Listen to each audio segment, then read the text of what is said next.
Chapter 1833. Soaking in a hot spring in the middle of the night wasn't a rare occurrence. However, soaking in a hot spring in the middle of the night in a desolate place with no other source of light apart from the moonlight and starlight in the sky was an extremely rare occurrence. At this very moment, Ling Meng, Remilia, Patrice, and San Yi each occupied a different location and soaked in the hot spring of the Demon Mountain. Only those with good eyesight and careful observation would be able to discover the situation in the hot spring. Ling Meng was alone in a corner of the hot spring. Not far from her side was Remilia, and San Yi was beside Remilia. Opposite Remilia and Zai Yi, on the other side of Ling Meng, was Patrice. She was clearly here to soak in the hot spring, but for some reason she had brought a book with her. She was doing her own thing, soaking in the hot spring while reading her book with an expressionless face. In this manner, Ling Meng, Remilia, Patrice, and San Yi sat in the hot spring and leaned against the rock wall. Basically, everything below their shoulders was submerged in the water. Remilia, who was originally happy to be able to touch the water, was hesitant to share a bath with Remilia. Due to various reasons, Ling Meng was unhappy. But at this moment, all of them cast their gazes in the same direction and remained silent. The three of them cast their gazes in the direction of Patrice. No. More accurately speaking, it should be Patrice's half-exposed chest that was submerged in the water. Because they were in the hot spring, it was needless to say that everyone was completely naked. If one were to observe carefully. No. There was no need to observe carefully. As long as one's vision didn't have a problem, they would be able to clearly see the differences in the figures of the various young ladies that were originally not very good-looking due to the existence of the clothes. First, it was Remilia. As for Remilia, one could only say that her figure was that of a proper young lady. She looked like she was only 10 years old. Her body hadn't fully matured and couldn't even be said to have grown a little. However, Remilia's figure was very slender. It was surprisingly watery, as if it was made of glass. Although it wasn't transparent, it was like a solidified white jelly. It gave people the feeling that if they pressed their fingers on it, they would be bounced back by the skin. It couldn't be said to be tempting, but it was quite easy to make people gasp in amazement. On the other hand, although Ling Meng's figure was more outstanding than Remilia's, she did not have the same feeling as Remilia.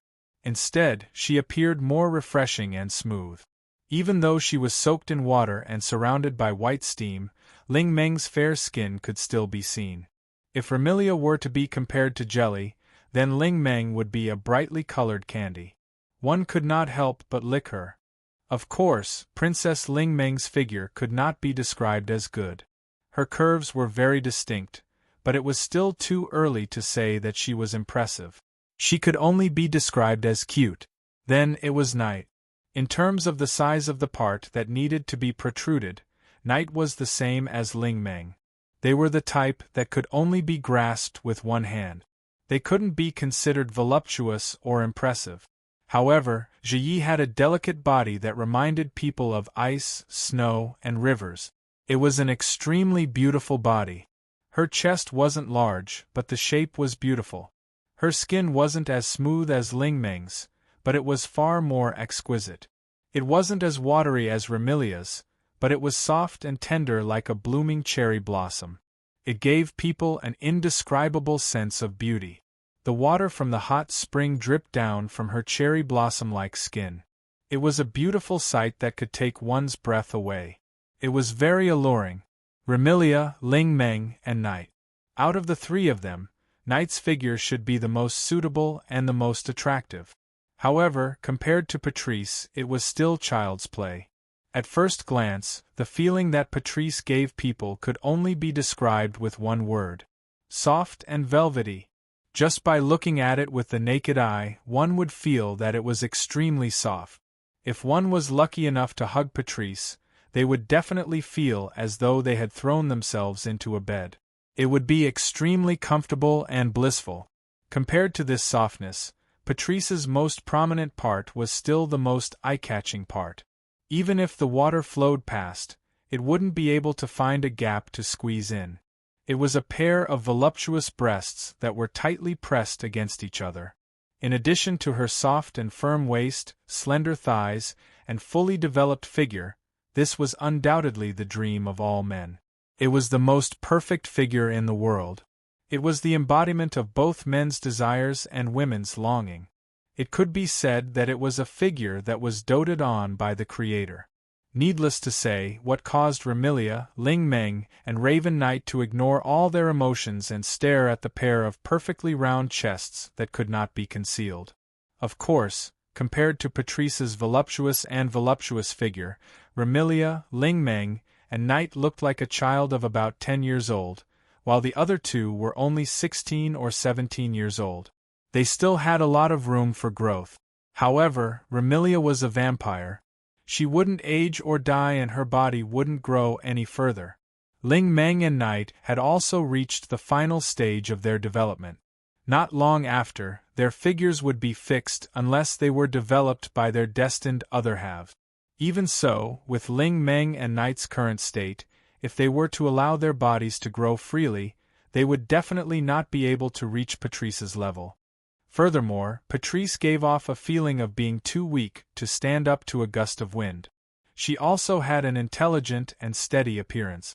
Even if their bodies were to grow to Patrice's level, Ling Meng and Knight didn't have the confidence to compete with Patrice in terms of attractiveness to men. Thus, Remilia, Ling Meng, and Knight gazed at the enviable semicircle floating on the water's surface. Their eyes were filled with unwillingness. Patrice, to think that I've always treated you as a good friend. I didn't expect you to betray me so early on. I'm displeased that my shrine was destroyed, and I'm also displeased that I didn't get rid of that super troublemaker. I'm displeased with Marissa, and I'm displeased with Wunwun as well. But I'm most displeased with this moment, right? Lady Patrice, to think that you could hide so deeply, Patrice tilted her head and asked in bewilderment. She could faintly hear a few muttering voices. What's wrong? Humph. Facing Patrice's question, Remilia, Ling Meng, and Zuoyi responded with cold snorts, leaving Patrice somewhat stunned. Did I offend them? Ling Meng. As though trying to shake off her displeasure, Remilia turned to Ling Meng and spoke with a rather harsh tone. How about we compete and see who can soak in the hot spring the longest? Huh. Ling Meng frowned and waved her hand disinterestedly. How troublesome. You should look for your maid to compete with that big-breasted witch over there. Don't say that, there's a prize. Remilia revealed an unfathomable smile. If you can soak in the hot spring longer than me, after you rebuild the shrine, I'll pay for all the furniture and utensils. Hearing this, Ling Meng's uninterested and lazy expression disappeared without a trace, and her eyes shone with a bright light. Are you serious? Of course it's true. Remilia shrugged. It's just some furniture and utensils, it won't cost much. It's not just furniture and utensils, Ling Meng reminded. I also want to buy a bigger and better kotatsu than the one I had before. No problem. And the best tea set. That's not a problem either. I also want to buy tea leaves. I'll buy you the best. And, so annoying. When the time comes, you can buy whatever you want. All right. Ling Meng finally mustered up her enthusiasm. No, that's not right. Rather than calling it enthusiasm, it would be more accurate to call it throwing caution to the wind and going all out. For the furniture of my new shrine, I won't leave before you even if I die. Even though they already expected this reaction from Ling Meng, Remilia, Patrice, and Knight couldn't help but feel a sense of helplessness when they heard this. This poor witch, could it be that the mysterious power in her blood is a power that can make people lose all their strength? That's truly frightening. Chapter 1834.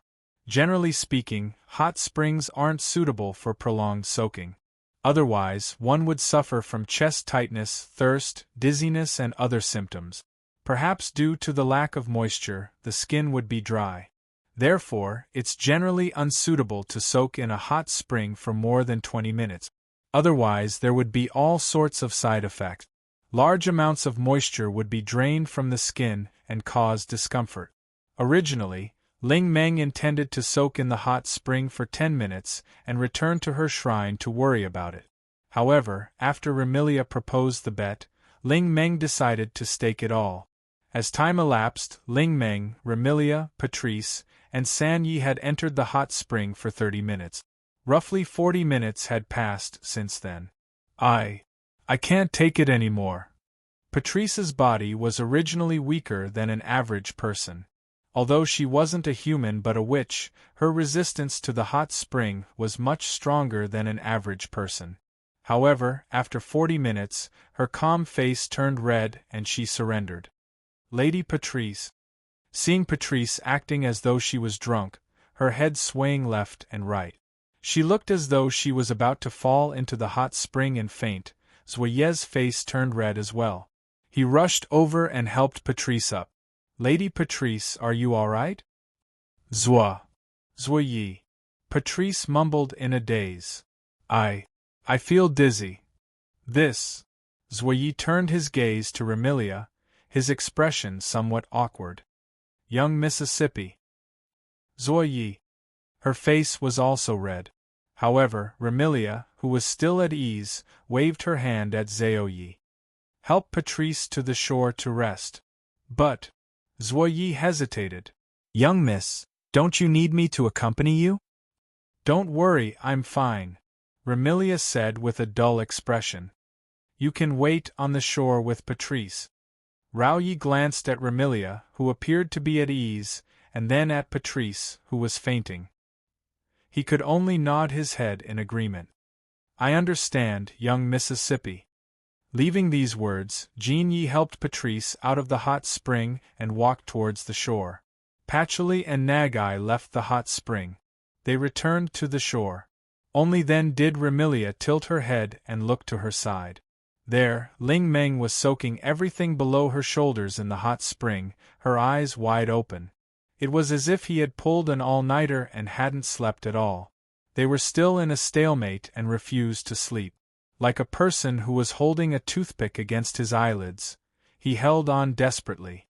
Taking a closer look, Ling Meng's face was redder than a monkey's butt. Her pair of large, watery eyes that used to be filled with laziness were no longer filled with laziness. Only dullness remained, and she even drew circles in her eyes. A sly smile appeared on Remilia's blushing face. How is it? Are you okay? That goes without saying. With circles in her eyes and a face as red as pig's blood, Ling Meng forced a smile and spoke in a hoarse voice. It's still too early, is that so? Remilia shrugged her shoulders with a do-as-you-please expression. Don't try to be brave. It was natural for Remilia to be so calm. The medicine Wu Yan gave Remilia, rather than allowing her to come into contact with water, it's more accurate to say that it's enhancing her body's adaptability to water, even if it's a hot spring. Thus, for Remilia, as long as the medicine was still in effect, her body would be able to adapt to the hot spring. She might not be able to soak in the hot spring for a long time, but at the very least, she wouldn't experience any side effect. If Remilia wanted to soak in the hot spring for 1 or 2 hours, she would be able to do so. In other words, Remilia was cheating. However, Remilia swallowed the medicine in front of Ling Meng and didn't connect the dots. It was Ling Meng's own carelessness. Furthermore, Remilia's goal wasn't to determine the victor between her and Ling Meng. Remilia turned her head and saw Ling Meng's increasingly red face. She raised an eyebrow. Still not giving up? It's still too early, too early. Ling Meng seemed to have lost her mind. She kept muttering these words, but her head was also spinning along with her eyes. Seeing this, Remilia no longer tried to hide her emotions. Her face tensed up as she called out to Ling Meng. It should be about time, right? There would always be times when a person's blood would surge due to excessive heat or some other reason. Soaking in the hot spring could also cause a person's blood to surge and increase their blood circulation. Here came the problem. If one soaked in the hot spring for too long, their blood circulation would increase and their blood would surge. What kind of situation would occur? Those who could adapt to the hot spring would feel dizzy and their bodies would overheat. It was possible that their skin would turn red. Those who couldn't adapt to the hot spring would experience the effects of excessive blood circulation. For example, a nosebleed. How was Ling Meng adapting to the hot spring? Was there even a need to ask? Ling Meng had only soaked in the hot spring once, and this was only her second time. After soaking in the hot spring for such a long time, the surrounding air was rather dry and her body had lost most of its moisture. Thus, Ling Meng's nose began to bleed. Drip, Ling Meng's face flushed red at a speed visible to the naked eye. The look in her eyes became even more lifeless.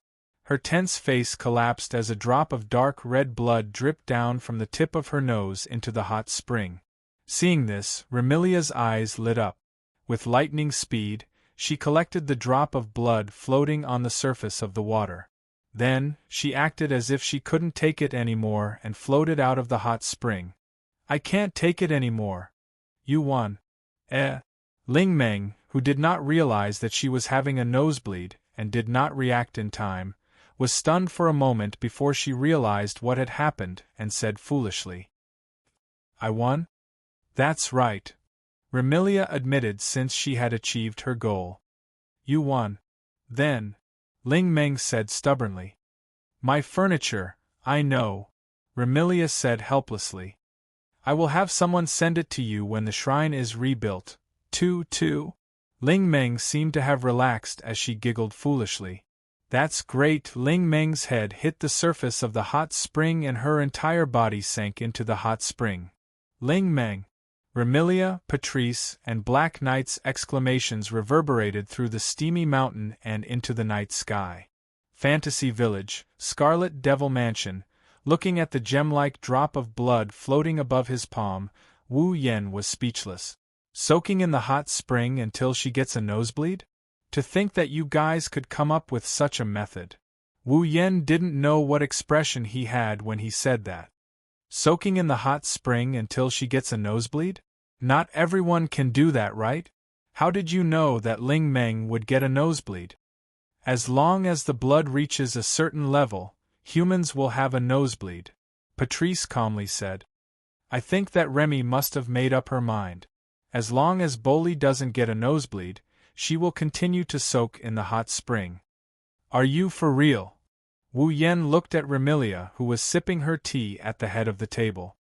What will you do if the potion's effects disappear? What will I do? Remilia said with a smile that wasn't a smile. Can't I just eat another one? Ugh! Wu Yen was at a loss for words. He had achieved his goal, but he wasn't happy at all. He only felt conflicted. Although Ling Meng's blood is essence infused with fantasy power, Wu Yen had the urge to throw it away when he remembered that it was Ling Meng's nosebleed. Forget it. In the end, Wu Yen couldn't muster up the courage to throw it away. He sighed and said weakly, Thank you, you've done me a big favor, although I think so too. Remilia frowned. But you don't look like you're happy. Wu Yen could only laugh dryly. He could only pray that the item that allowed him to ascend to the demigod rank wasn't to be eaten. Otherwise, he couldn't guarantee that he could harden his heart and swallow Ling Meng's nosebleed. Chapter 1835. Today's weather was unusually clear. It couldn't be said that the sun was shining, but the sky was indeed blue, without a single wisp of cloud. In the cloudless sky, a streak of light like a colorless shooting star cut through the air as if it wanted to cut the sky in half. It flew past with a long tail of light and landed in a dense forest. From the very beginning, the owner of the flowing light already had its own destination.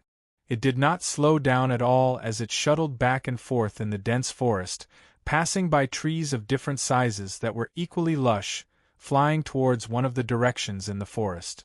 Not long after, a medium-sized manor house appeared in front of the streak of light.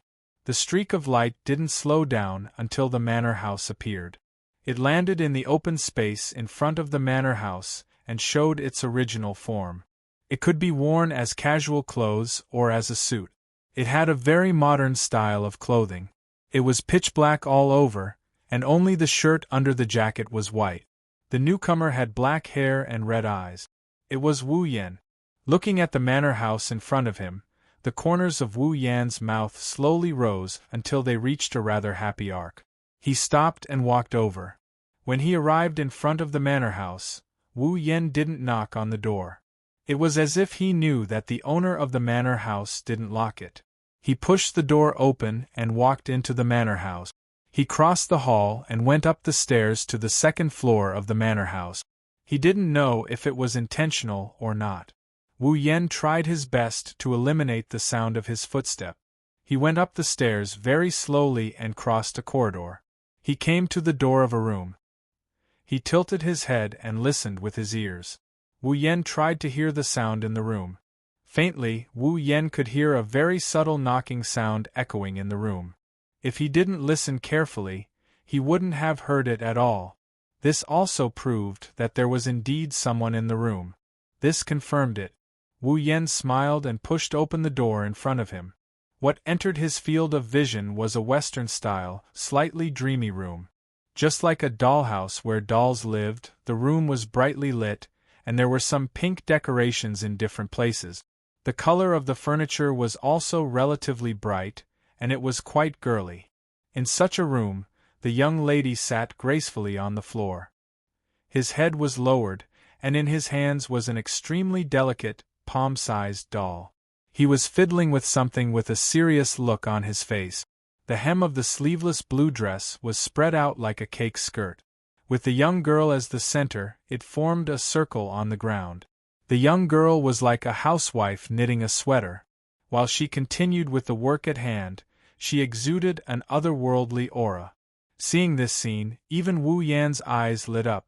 Ever since Wu Yan overbearingly dominated her, Alice's temperament has become more and more attractive. Also, her every move was like an elegant, aristocratic daughter. It's hard for anyone to look away. Even Wu Yan couldn't bear to look away when he saw her like this. And the arrival of Wu Yan. Naturally, it was impossible to hide it from Alice. But Alice didn't stop the work at hand, nor did she look up to say hello. She still continued to fiddle with the doll in her hand. Instead, Shanghai and Peng Lai, who were dressed as Western maids, were suspended on both sides. They bowed to Wu Yan as a greeting. Unfortunately, although Shanghai and Peng Lai had a healthy personality, they were just lifeless dolls after all. They didn't even have a voice. They could only bow. Wu Yan waved slightly to Shanghai and Peng Lai. Without saying a word, he walked directly into the room and sat opposite Alice. He stared straight at Alice and didn't move anymore. Under Wu Yan's invasive gaze, Alice remained expressionless. However, her pair of beautiful eyes had some ripples. Obviously, being stared at so brazenly by Wu Yan, even with Alice's indifference, she couldn't calm her heart.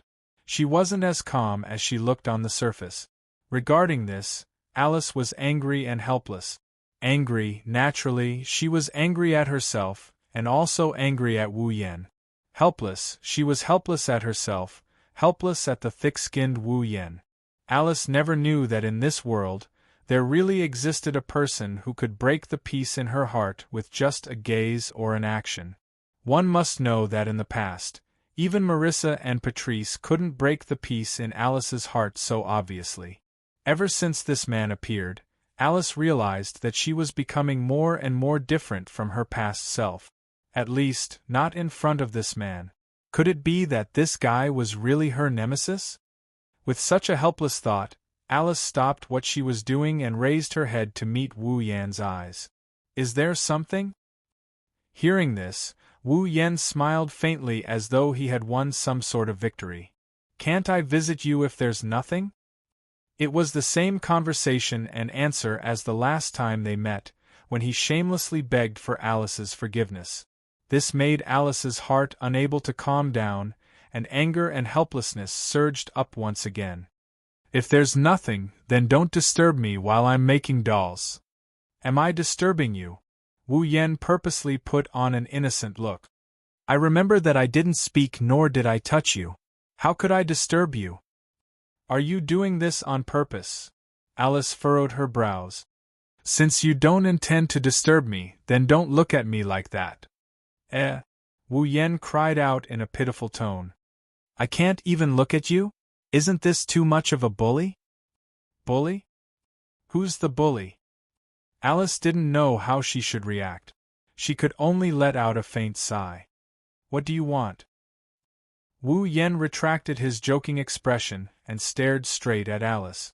When he saw Alice's expression turning unnatural, he opened his mouth and said something like that. How long have you not been out? Alice was slightly stunned. She was puzzled. Why are you asking this?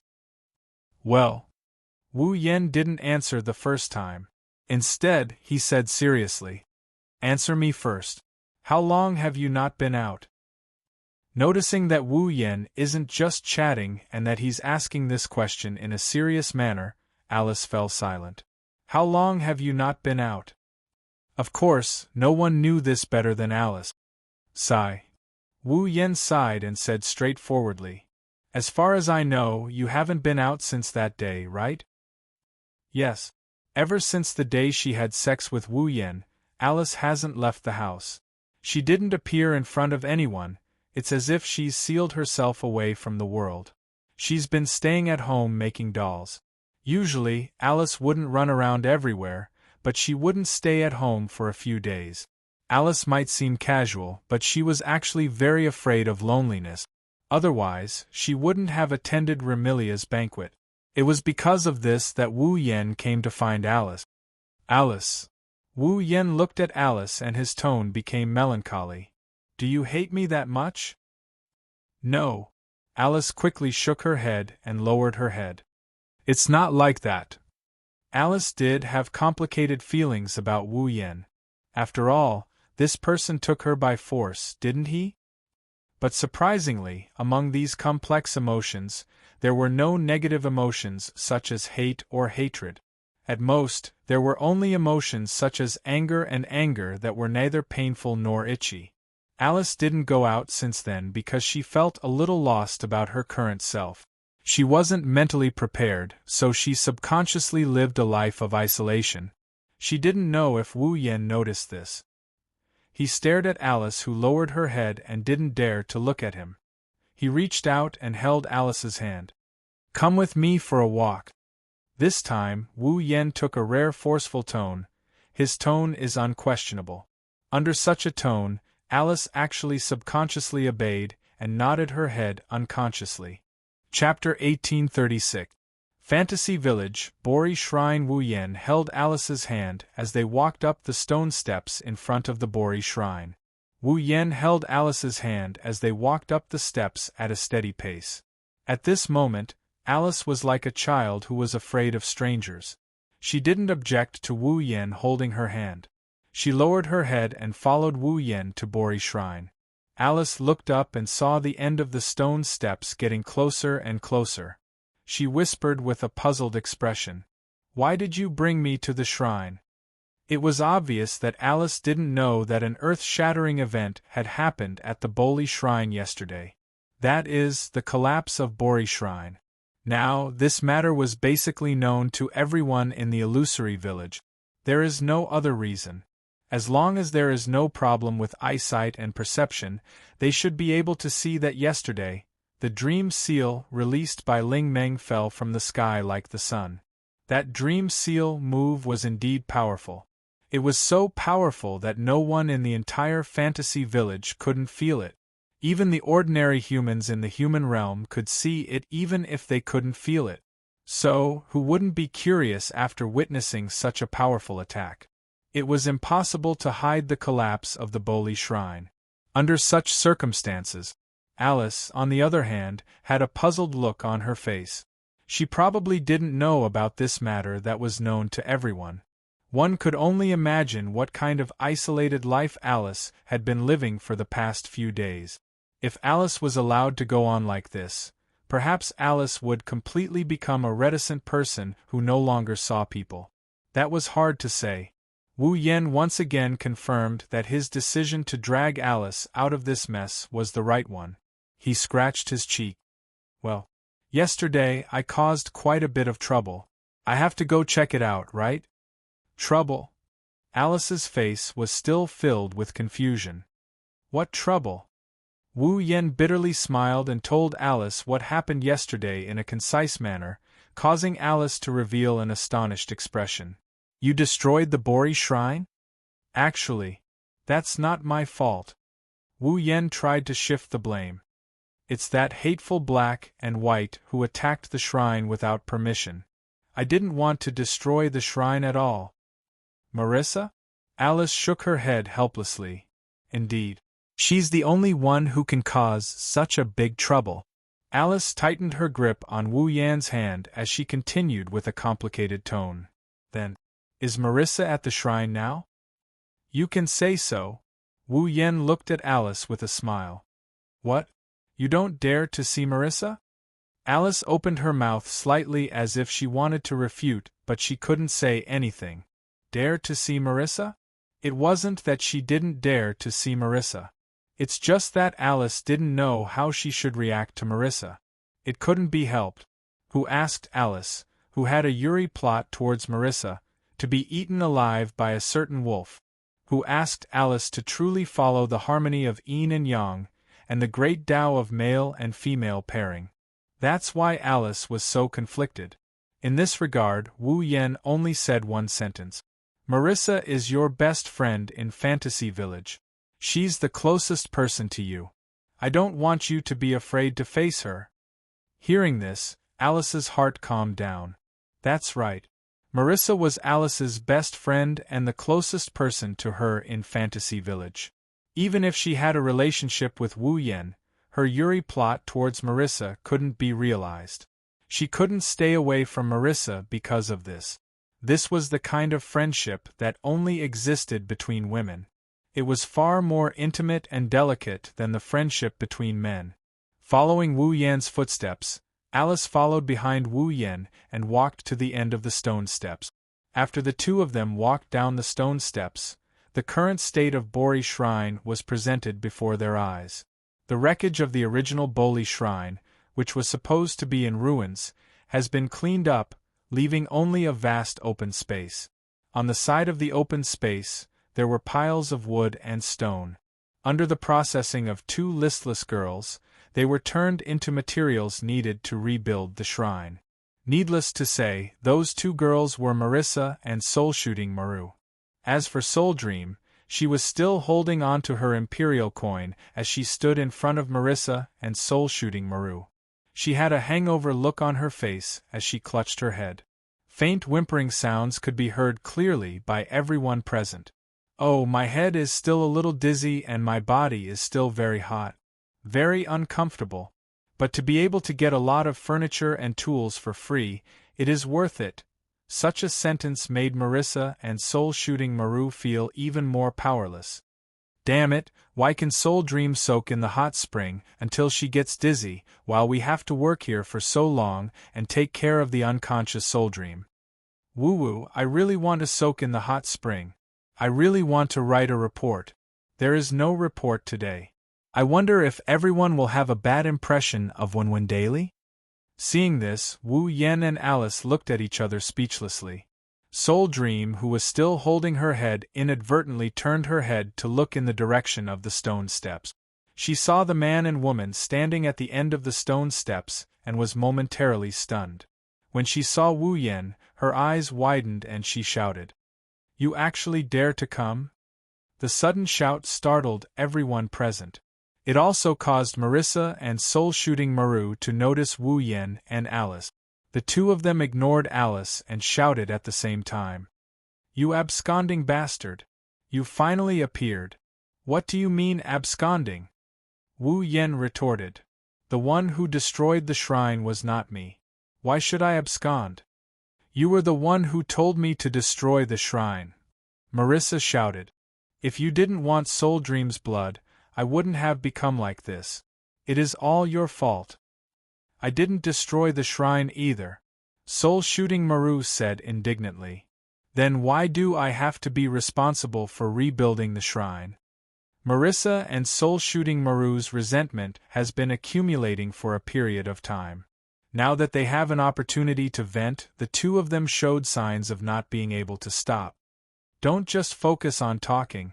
Soul Dream pointed at Marissa and Soul-shooting Maribune as she issued an order.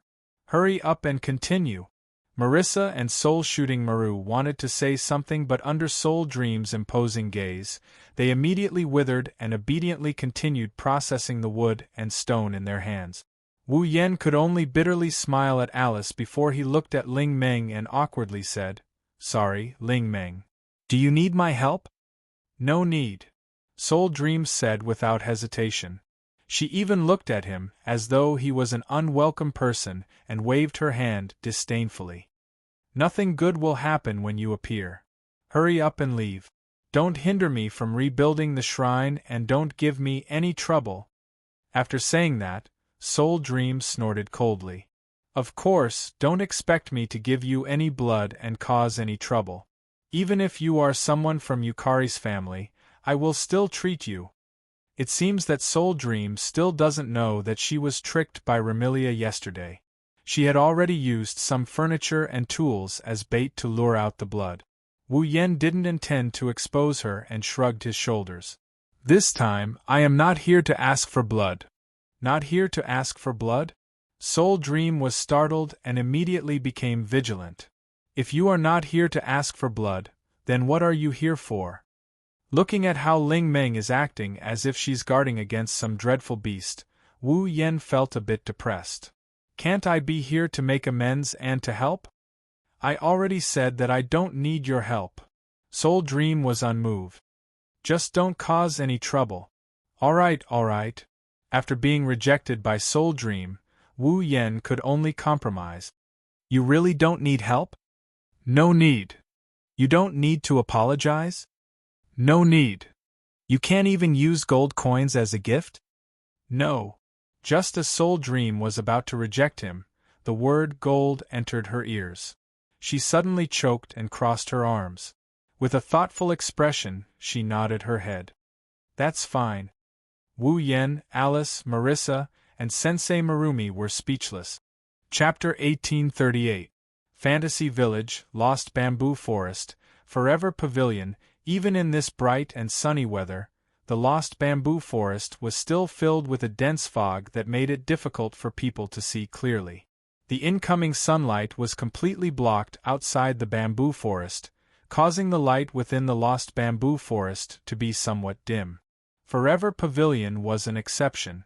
No one knew how it was done, but the sunlight that shone down from the sky and shone on the surroundings of the Forever Pavilion was not blocked by the heavy fog. Instead, all of it poured in like a pillar of light descending from the sky, enveloping the entire Forever Pavilion. This scene could not be described as not beautiful. If someone was nearby and looked at the Forever Pavilion from a distance, they would see that the Forever Pavilion was shrouded in a beam of light descending from the sky. Although the style of the Forever Pavilion was an ancient Japanese style, it exuded an otherworldly temperament, as if it was a secret residence in a paradise, making one's heart surge.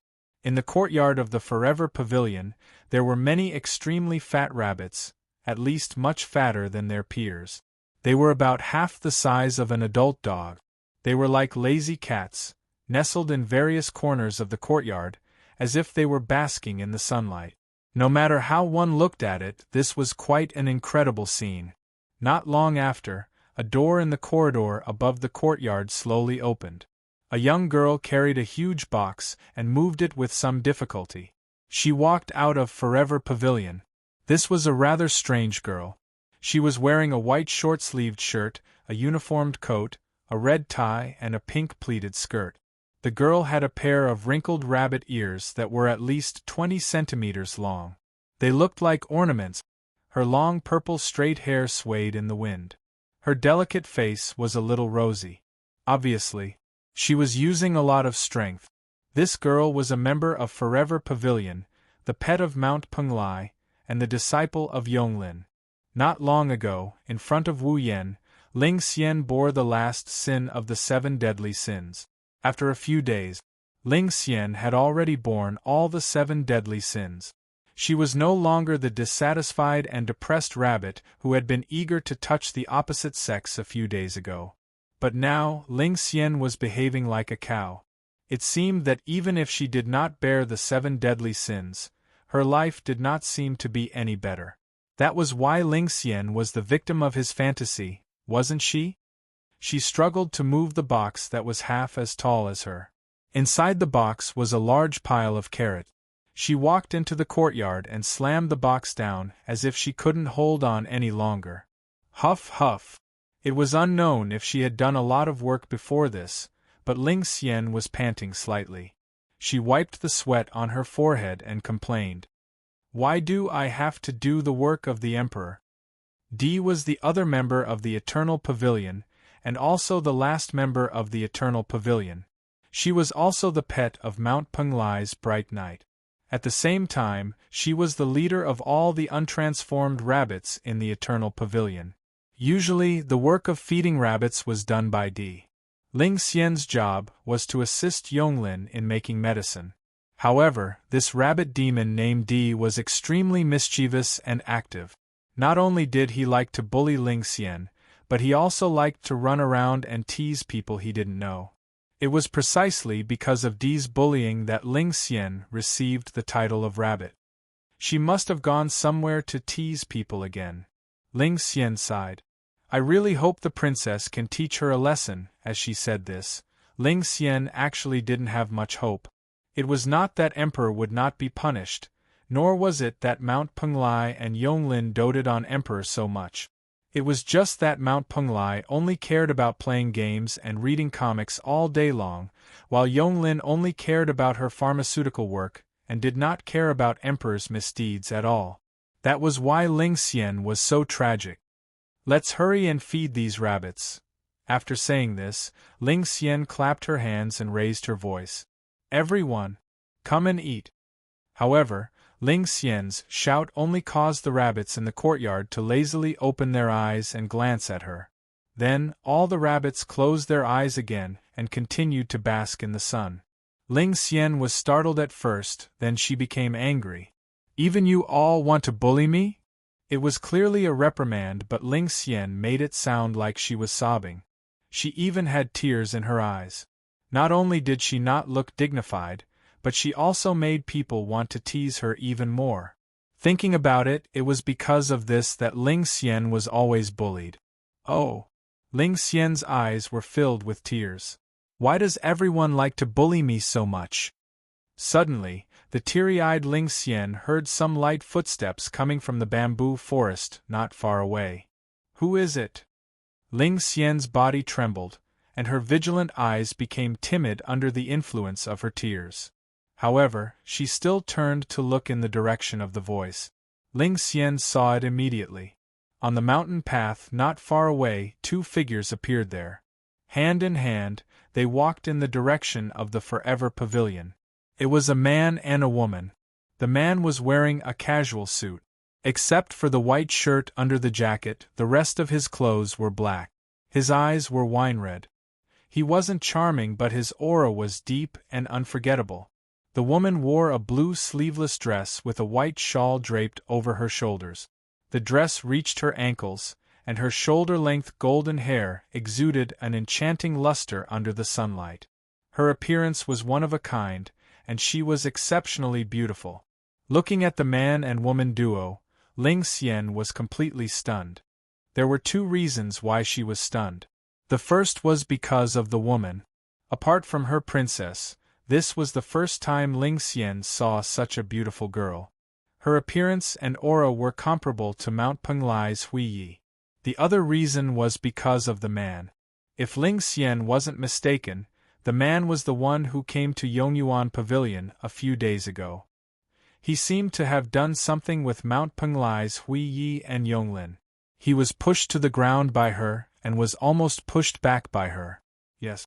It was Wu Yan and Alice. Holding Alice's hand, Wu Yan slowly walked in the direction of Yongyuan Pavilion. He didn't say a word to Alice during the process, so Alice's doubts remained unanswered. Why did he bring her to Yongyuan Pavilion? Alice didn't ask this question out loud. She just obediently followed Wu Yen in silence. Soon, Wu Yen and Alice saw Ling Xian standing behind a big box of carrots in the courtyard of the Forever Pavilion. Ling Xian stared at them blankly from behind a box of carrots. Looking at Ling Xian, who was staring at him and Alice in a daze, Wu Yen recalled the scene of him being pushed to the ground by Ling Xian a few days ago. He scratched his cheeks and he grinned. "Hello." Ling Xian finally reacted. She realized her inappropriate behavior and remembered what happened a few days ago. She blushed and bowed awkwardly. Hello, Alice couldn't help but grin at Ling Xian. Even Wu Yen couldn't help but feel amused by her. "Miss Rabbit, do you remember me?" I'm not Miss Rabbit, I'm Ling Xian." Ling Xian puffed up her cheek. Her face was still red. She spoke in an uncertain tone. "I remember, you're Lady Yakumo, right?" "Oh." This time Wu Yen was surprised. "Do you remember my name?" Yes. Ling Xian lowered her head shyly. Although I was in that state, I heard Lady Bai's conversation with Her Highness and Master. I still remember." In other words, Ling Xian still remembers how she pushed Wu Yen to the ground when she lost control of herself. Wu Yen was a bit embarrassed. He asked Ling Xian in front of Alice's confused expression. Are you all right?" Yes. I'm fine." Ling Xian's face turned redder and redder. She couldn't help but change the topic. Are you here to see Her Highness?" Wu Yen was about to nod in response to Ling Xian's question when a voice suddenly sounded in the Yongyuan Pavilion. "It's you again." Chapter 1839. Sure enough, it's you again. As the voice echoed, a tall and plump figure walked out of the Yongyuan Pavilion. She came to the wooden corridor and attracted everyone's attention. First, she looked at Wu Yen and Alice, who are holding hands. Then, she waved her hand at Ling Xian, who is standing beside her. Her expression is as mysterious as ever. She waved at Ling Xian, who is standing beside her. "Adumbra courtyard, go back to work." "Yes, Master." Ling Xian answered in fear and trepidation. She didn't want to disturb Wu Yen and Yonglin. She lifted the box full of carrots and staggered to the other side of the courtyard. Wu Yen, Alice, and Yonglin looked at each other. No one spoke at once, which made the atmosphere a little weird. Just when Wu Yen thought Yonglin was going to give him a hard time and send him away, Yonglin sighed and waved her hand in a bored manner. "You're here for the princess, right?" Wu Yen was stunned. He didn't react to Yonglin's sudden change of attitude. The princess is in her room. She should be either sleeping or playing games. Yonglin said with a dull expression. "If you want to find the princess, go by yourself." Wu Yen, who just came back to his senses, was stunned once again. He was surprised by what he saw. "You're not here to stop me?" Hachii Yonglin dotes on Kagaya, or rather, she spoils him. A few days ago, Wu Yen forcefully took Kagaya in as his summon in front of Hachii Yonglin. Hachii Yonglin should be hostile towards Wu Yen since he performed life fusion with her. He didn't know why. With Yonglin's wisdom, what exactly did she think about the matter of him accepting Mount Penglai's Kagaya as a summon? Did she secretly try to remove the situation where Mount Penglai's Kagaya's life force fused with him? But logically speaking, Yonglin shouldn't let him come into contact with Mount Penglai Hui so easily. After all, last time Wu Yen took Kagaya of Penglai Mountain as a summon in front of Yonglin. Yonglin didn't have the power to stop him. In that case, even if Yonglin didn't feel regretful, she would feel unwilling. Logically speaking, he wouldn't let Wu Yen get close to Mt. Penglai anymore, right? Who knew what Wu Yen would do? Even if Yonglin didn't take Wu Yen down last time, her favorability towards Wu Yen must have dropped to the negatives. That's why she chased Wu Yen out of Yonsei Pavilion in such a hurry. This time, Why did he compromise without a second word? Yonglin glanced at Wu Yan, as if she saw through Wu Yan's thoughts. Do you think that the princess would hide all the facts from me? At this point, Wu Yan understood. Kaguya of Penglai Mountain must have told Yonglin about Wu Yan and the system. Also, and it was the kind that didn't leave out anything. This Kaguya. Wu Yan was dissatisfied. Speaking of such an important matter so carelessly, aren't you afraid of attracting unnecessary trouble? First of all, even if the unnecessary trouble comes, you forced her to do it. You are also the one who forced it on the princess, Yonglin said without changing her expression. Second, compared to the so-called unnecessary trouble, having that kind of relationship with you is the biggest trouble for the princess. With Yonglin Yatsuki's wisdom and the explanation of Mount Penglai, it was impossible for Yonglin Yatsuki to not think of anything. Yonglin sensed that after becoming Wu Yan's summon, Kaguya's peaceful life in Penglai Mountain is coming to an end. She's the worst. In the future, she might have to leave Fantasy Village. She would follow Wu Yan to another world. That was the biggest trouble. Yonglin didn't think so. Wu Yan would let Kaguya live a good life in another world. At least for now, it was impossible. It was more likely that she would be involved in some unnecessary dispute. Although Hui of Mount Penglai was an immortal from the moon and had taken the medicine of Mount Penglai, his immortality was superb, and no one should be able to kill Hui of Mount Penglai. But even something like the system, which even Yonglin couldn't understand, appeared. What else was impossible? In other words, Kaguya's life might be in danger if she went to another world. Yonglin is angry at Wu Yan for bringing about an uncertain future for Kaguya of Penglai Mountain. But she's also thinking about it. To Mount Penglai's Hui, perhaps this was also a chance to change his current situation and enter a new realm and life? In other words, fortune and misfortune came hand in hand.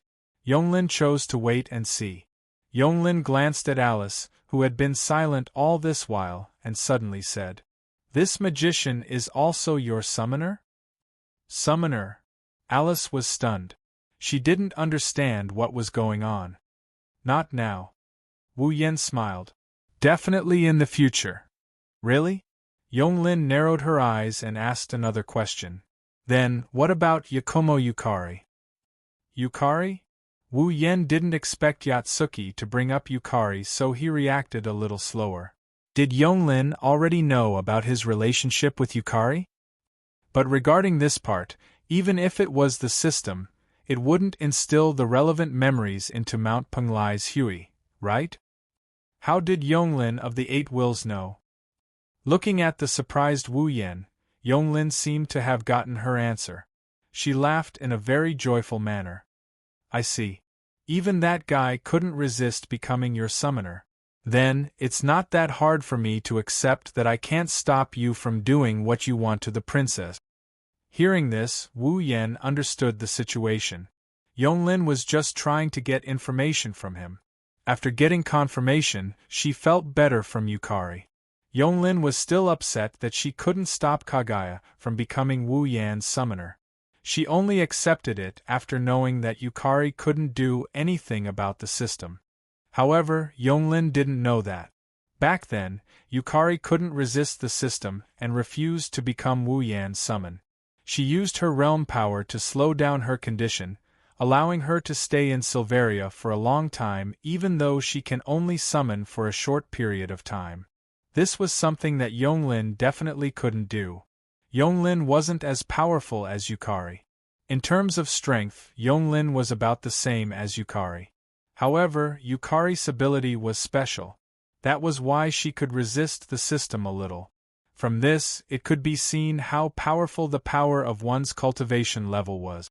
I just want to tell you something. Yonglin stopped smiling and looked at Wu Yan. Yonglin stood in the corridor and looked at Wu Yan. Don't let the princess get hurt. Leaving this sentence, Yonglin turned around and returned to the parlor without looking back. Wu Yan shrugged. Alice seemed like she had been waiting for this moment for a long time. she asked Wu Yan when she saw Yonglin's disappearing figure. What is a summoner? This was definitely not the only question that Alice wanted to ask.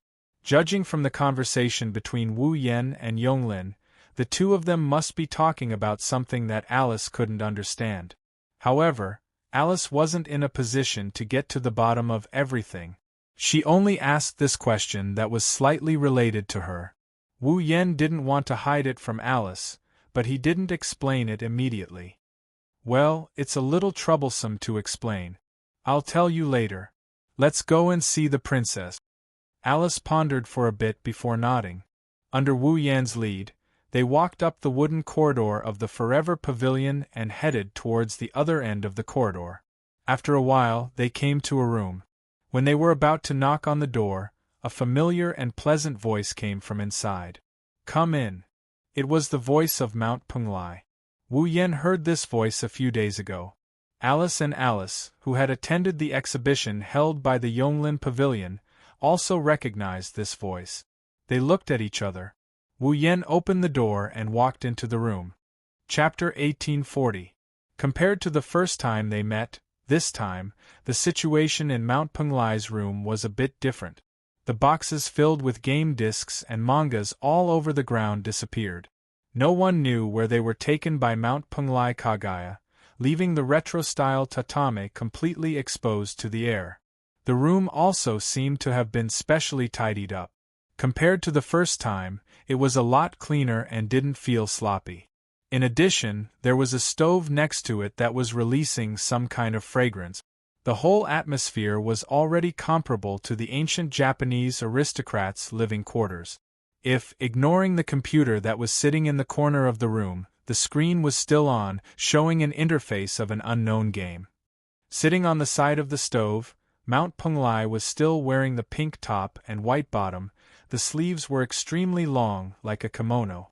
Holding a teapot in his hand, he poured coarse tea into the 2 teacups in front of him with an elegant smile on his face. No. Instead of saying it was an elegant smile, it was more like an extremely playful, extremely cunning, like a cat catching a mouse, full of teasing, very black-bellied smile. With such a smile, Mount Penglai pushed the tea in front of Wu Yan and Alice, who were sitting opposite him, and said softly, "Have tea." Wu Yan and Alice, who were a little uncomfortable by Mount Penglai's cat-and-mouse expression, nodded at the same time, stretched out their hands, picked up the teacups, and sipped the hot tea. Until this moment, the scene was quite normal, and the atmosphere was quite good. It was like an ordinary hospitality scene. It couldn't be said to be harmonious and friendly, but it was going smoothly. But the facts proved that Mount Penglai was not as dignified and serious as he looked on the surface. After his eyes wandered back and forth between Wu Yan and Alice's faces, covering his mouth, he chuckled. "Are the two of you here to send me the wedding invitation?" Pfft. Unsurprisingly, this sudden speech made Wu Yan and Alice stare at each other at the same time. They spat out all the hot tea in their mouths and sprayed it toward Huey of Penglai Mountain. Era. Mount Penglai's Huey seemed to have expected this reaction. He nimbly dodged to the side, allowing the 2 mouthfuls of hot tea to graze his body as he landed on the tatame not far away. Without waiting for Wu Yan and Alice to say anything, Mount Penglai's Huey was the first to complain. "Don't dirty other people's rooms, okay? Can you not speak so carelessly?" Alice raised her voice, unwilling to be outdone. "What nonsense are you talking about all of a sudden? I knew it. You can't be so honest." Wu Yan picked up the handkerchief on the side, wiped his mouth, and rolled his eyes. "How on earth did you think of that?" "Intuition," Mount Penglai Huey said with a smile. "A young girl's intuition, that's a pretty good ability." Wu Yan smiled a few times. "Then did your young girl's intuition tell you that it's best not to speak carelessly about things that don't need to be said?" The things that don't need to be said, that Wu Yan was talking about were naturally related to the system. That wasn't something that could be casually brought up and talked about. Don't look at how Wu Yan usually didn't seem to care much about it, and even said that many people knew about it. But of those who knew about the system, which one of them didn't eventually become his summons? Basically, except for his own summons or those who would be his summons in the future, Wu Yan wouldn't casually talk about the system. If something went wrong, it would attract a lot of people who coveted the system. They wanted to slice Wu Yan and the girls who summoned him into pieces for research. So, the system's matter could be big or small. I'm not talking carelessly, I've only told Yonglin. Mount Penglai Hui retorted slightly and looked at Wu Yan with a smile that wasn't a smile. Or, are you trying to tell me that Yonglin is not trustworthy? Wu Yan really wanted to say that, even if he knew that it was just a joke. Just like how Yonglin spoiled Mount Penglai Hui excessively, Mount Penglai Hui trusted Yonglin. It was also more than everyone he knew for thousands of years. For Mount Penglai Hui in his life, there was absolutely no one who was more trustworthy than Yonglin, even if she became Wu Yan's summon. That was to say, compared to Yonglin, Mount Penglai Hui's trust, Wu Yan couldn't even match it. If it wasn't for the system and the summon, Mount Penglai Hui wouldn't even know if she would keep Wu Yan in her heart. Don't look at Mount Penglai Hui's black-bellied appearance. No matter what, Mount Penglai Hui was once the moon's princess and the rumored bamboo Takemi. She conquered an era with her beauty alone, so it was impossible for her to casually trust a person. Otherwise, a few days ago, Wu Yan wouldn't have needed to turn Mount Penglai Hui into his summon to gain a trace of Mount Penglai Hui's trust and let her give him a drop of blood. Although that demon sage in your family is also very powerful, my Yonglin is not weak either. Mount Penglai Hui held her cheek and sighed. If Yonglin wasn't here, I don't know if I would be bullied by you in the future. Bully you? I'll be thankful if you don't bully me, you black-bellied guy. Wu Yan resisted the urge to push Mount Penglai Hui down and spank her butt. He didn't know whether to laugh or cry as he shook his head. Are you trying to say that no matter what, Yonglin will be by your side? If possible, I would like to do so. Mount Penglai Hui finally became serious and looked at Wu Yan seriously. No matter what, I hope that Yonglin can be by my side, even if it means going to another world. Indeed, Mount Penglai Hui and Yonglin were already inseparable from each other in the true sense. The relationship between the two was not like Wu Yan and Mount Penglai Hui, where their lives were intertwined and they would never leave each other. It was similar to a life community, where they both needed and desired each other. Mount Penglai Hui said this so solemnly because she wanted to express her determination to Wu Yan. Needless to say, Mount Penglai Hui wanted to tell Wu Yan that she wouldn't object to leaving Fantasy Village and leaving this world with Wu Yan, but Yonglin must be by his side. Wu Yan didn't know if Mount Penglai Hui had already colluded with Yonglin, but compared to this, he was more willing to believe that this was something that Mount Penglai Hui and Yonglin didn't mention but had already decided on. Wu Yan couldn't find a reason to object to this. For the time being, maybe we can't, Wu Yan said in distress. After all, Yonglin's value is not low. Yonglin was a demigod powerhouse, on the same level as Yukari. When he summoned Yukari, Wu Yan used a total of 1 million summoning points to summon her. Yonglin's value was definitely not lower than that. Now Wu Yan only had a little more than 10,000 summoning points left. How could he summon Yonglin? Mount Penglai Hui seemed to understand and didn't show any obvious intention. She smiled faintly. I didn't say we have to do it now. I'm just telling you not to forget about Yonglin. After saying that, Mount Penglai Hui glanced at Alice, who was silently listening to the two people talking, and asked curiously, "Are you also his summoner?" Alice was silent for a moment and shook her head. "I don't know what you mean by summoning." "I see." Mount Penglai Hui suddenly understood and looked at Wu Yan with disdain. "In other words, you're going to abandon her after you've slept with her? Are all moon people so good at jumping around in the form of backflips?" Wu Yan touched his forehead helplessly. "I'm just adjusting my mood temporarily. I'll explain it to Alice sooner or later. Mount Punglai Hui smiled again, but this time, her smile was more or less cold. To her, you're going to talk about your feelings first and then explain later. To me, you're going to get on the bus first and then buy the ticket later? Wu Yen almost choked. Alice didn't know what Mount Punglai Hui was talking about, but she could tell what he meant. She looked at Wu Yen with a slightly cold gaze. Ahaha! Wu Yen could only laugh dryly. I brought Alice here to play a game with you. Come, let's play a game. Humph! Mount Punglai Hui snorted but didn't object. He stood up and went to prepare the game console. Alice didn't say anything else. She sighed and followed Mount Punglai Hui with Wu Yen. Chapter 1841. For the whole day Wu Yen, Alice, and Hui of Punglai Mountain had been hiding in the room and playing games. They were having so much fun that they completely forgot about the time. They didn't even eat lunch or dinner. After all, Hui of Punglai Mountain had the glorious title of Princess Neat. It should be said that she lived up to this title.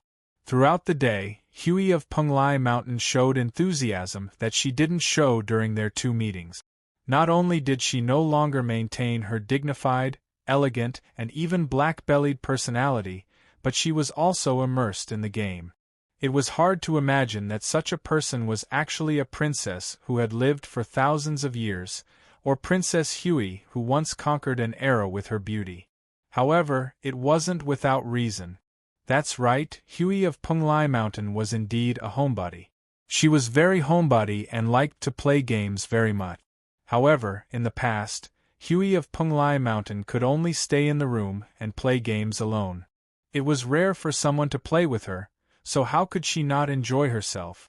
Wu Yen, on the other hand, is having even more fun. Thinking back to the past, Wu Yen was also a homebody. Although he wasn't as homebody as Hui of Punglai Mountain, he still liked to play games. Ever since he obtained the Soul Fusion system and came to the Spalier world, Wu Yen had never played games again.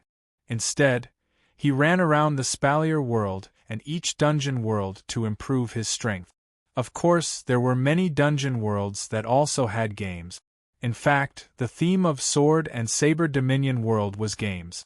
However, Wu Yen had only lived in Aseo for 3 years. He had played games before.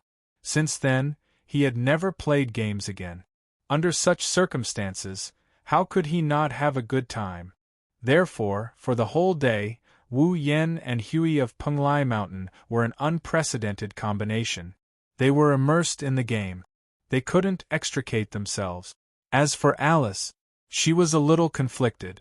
Unlike Wu Yen and Hui of Punglai Mountain, who had not played games for a long time, Alice had been playing games since she was born. Until now, he hadn't played any games at all. At the end of the day, Alice was originally a monster who had cultivated from a human to become a magician. In the era when Alice was still a human, games were not popular at all. After becoming a magician, she came to the fantasy village and had no chance to come into contact with modern technology and games.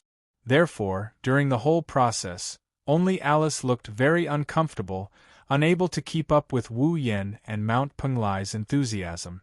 Many times, Alice wanted to stay out of it and silently watch Wu Yen and Punglai Mountain Hui play games, but she didn't know why. Every time Alice wanted to quietly withdraw, Wu Yen could keenly feel it and pull her back. This also made Alice understand that Wu Yen was not really completely immersed in the game at all. At least, he definitely diverted a little attention to pay attention to her. It was also because of this that Alice could only be very conflicted. She was very unaccustomed to and played all kinds of games with Wu Yen and Mount Punglai Mountain Hui crazily. Gradually, she got a little better and evolved from a rookie to a newbie. Unfortunately, no matter how enthusiastic Wu Yen and Mount Punglai Mountain Hui were in the game, no matter how fast Alice gradually got used to it, time would still quietly pass by. Unknowingly, the sky was dark.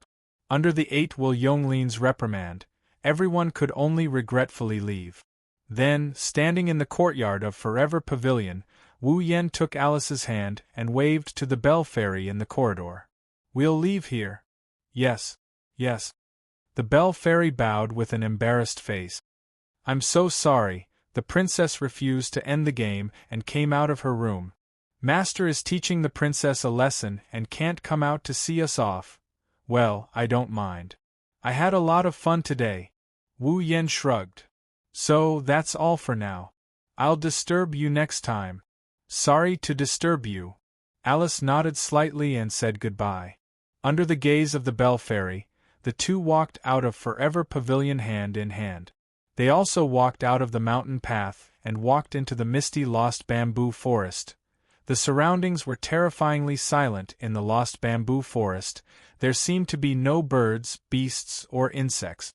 The surroundings were pitch black, and even the green bamboo trees seemed to be dyed with a layer of pitch black color. The entire scene gave people a strange feeling of horror. Walking in this bamboo forest where monsters could jump out at any time, Alice stared at the back of Wu Yen, who was holding her hand and walking in front of her in silence. At this moment, there was only one emotion in Alice's heart. That is, confusion. She is puzzled by Wu Yan's actions for the entire day. For the whole day, Wu Yen seemed to have gone to the Boli Shrine to apologize to Ling Meng. Then, he came to Forever Pavilion and said a lot of things that Alice didn't understand. Then, he said a lot of things that Alice also didn't understand.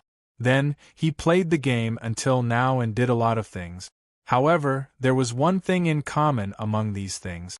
That is, Wu Yen has always allowed Alice to stay by his side. He didn't even try to hide anything from her. However, based on Wu Yan's deep conversation with Yonglin and Kagaya, it seems like the three of them are talking about something that can't be known to anyone else. It's a very secretive matter, isn't it? For such a secret matter, why did Wu Yen insist on bringing her along? In addition, Alice could see that today's itinerary basically had nothing to do with her. Why did Wu Yen want to bring her along? Her existence was not only unnecessary, but also redundant, wasn't it? With such confusion in her heart, Alice couldn't help but ask at a certain moment, "Why do you want to bring me along?" This was the most confusing thing for Alice. It was more confusing than the summoning figure. Alice's intuition told her that compared to the summoning figure, this was the most important thing to solve in today's itinerary. In response, Wu Yen didn't look back and didn't stop at all. Only his voice slowly drilled into Alice's ears. "If I say that I just want to play with you, would you believe me?" "Just want to play with me?" Alice paused for a moment. Putting aside the question of whether she believed it or not, first of all, this answer was already beyond Alice's expectations. Alice thought of all kinds of reasons why Wu Yen would bring her along. For example, when they were at the Bori Shrine, Wu Yen wanted her to plead for him to come to the Forever Pavilion. It was also related to the summoning figure. After all, even if Alice didn't know what was going on, it didn't mean that she didn't hear anything. Wu Yen said that in the future, he would definitely let Alice become the summoning figure. Therefore, Alice thought that Wu Yen brought her to the Forever Pavilion to talk about the summoning figure. Who would have thought that in the end it would be such an answer? Would she believe it? Alice's first thought was naturally not to believe it. Is this necessary? Alice furrowed her brows. I'm not good at games, and I'm not good at communicating with people too intimately. If you want to play, compared to me, it should be more suitable to bring along Marissa or Life Shooting Maru, right? However, Alice once again received an unexpected answer. No. Wu Yen didn't even turn his head when he said that. His tone was firm. No one is more suitable than you to come out and play. This. Alice was at a loss. What do you mean? Wu Yen finally stopped, turned around and faced Alice. He held Alice's other hand, and his wine-red eyes met Alice's eyes. I have no choice, seeing you stay at home depressed. I can't help but worry, but I know that words won't make you feel better, so I can only bring you out to play. Alice looked straight into Wu Yan's wine-red eyes, and listened to Wu Yan's seemingly affectionate words, while at the same time she felt slightly unnatural, and at the same time slightly nervous. I won't ask you to accept me immediately, and I won't ask you to return to your previous state immediately. Wu Yen closed the distance between them, reached out, and slowly hugged Alice's slender waist. But at least try to face all kinds of things with me. Alice leaned on Wu Yan's chest, her eyes flickered, and then she closed her eyes. Only Alice knew that her heart wasn't calm at all. Chapter 1842. Phew! On the way back to the Red Fiend mansion, Wu Yen let out a long sigh of relief. There was a hint of joy on his face, and his footsteps were also somewhat brisk. It was obvious that he was in a good mood. Just now Wu Yen sent Alice home. Compared to when she was still at home this morning, on the surface, Alice seemed to be as calm as ever, and her performance was as calm and indifferent as usual. However, Wu Yen, who had carefully observed Alice, saw a slight change. That was, the brilliance in Alice's beautiful eyes was much brighter than when she was still making dolls at home in the morning. Thinking of this, Wu Yen couldn't help but recall Alice's figure when he saw her at home this morning. How should he put it? She was as beautiful as ever. However, under this beauty there was a hidden gloominess. She was like an old man in his twilight years, giving people a feeling that she had no vitality. When she returned home, Alice already had the feeling she had when she first met Wu Yen. If one had to describe it, it would be that the brilliance on Alice's body had slightly converged these days. It wasn't until just now that the sense of existence that belonged to Alice returned without a trace. Of course, it would be a bit of an exaggeration to say that not a single detail is missing. Alice's heart is definitely no longer as calm as it used to be. At the very least, Wu Yen saw signs of Alice recovering.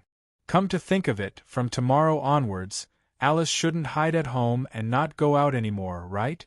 I hope Alice can treat herself better.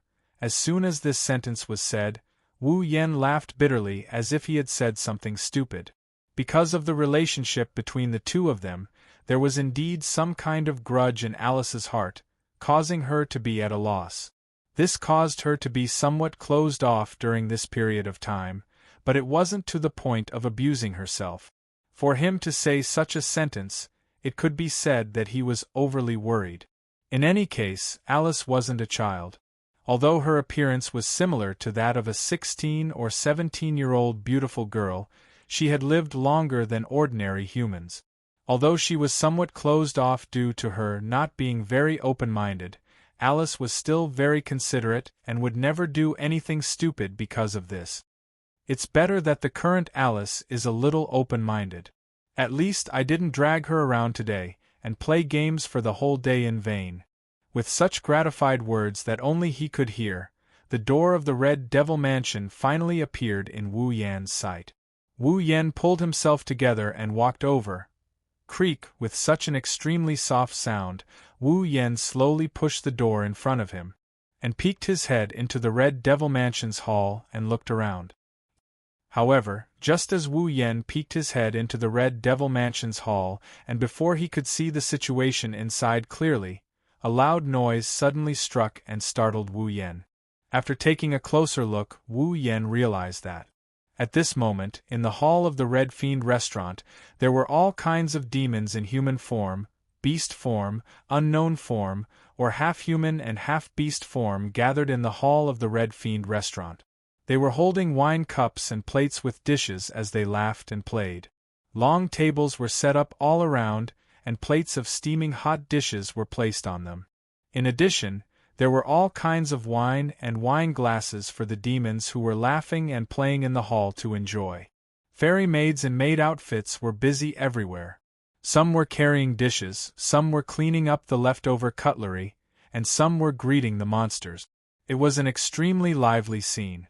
In this extraordinarily lively scene, Remilia sat at the head of the round table on the platform, enjoying red wine with Patrice while chatting about something. The little devil was also on standby beside Patrice, sneaking food from time to time and looking very mischievous. As for Fran, she was running around in the crowd of monsters like a cheerful little bird. She was like a child visiting a temple fair. Sometimes she would talk to people casually, and sometimes she would climb onto the long table to eat. Her face was brimming with joy. But this wasn't strange. In the past, Fran had always been locked up in the basement and had never come out to participate in such a lively scene. Even though she had attended all sorts of events with Wu Yan in the Spalier world, she couldn't let loose and play freely. And now, in this lively scene, the happiest one was Fran, right? Seeing this scene, Wu Yan was stunned for a moment before scratching his cheek. Could it be that Remilia is holding a banquet again? Even though it was a question, Wu Yan's tone was full of certainty. Otherwise, he wouldn't be able to explain this scene. Just in time, I was worried that I would be in trouble if I came back too late. Wu Yan snuck into the living room and closed the door behind him. Then, as if he's trying to hide his presence, he walked towards the corridor. Let's take a longer detour and return to my room to sleep. Unfortunately, Wu Yan's idea was destined to fail. Hi Sama. A helpless voice came from behind Wu Yan.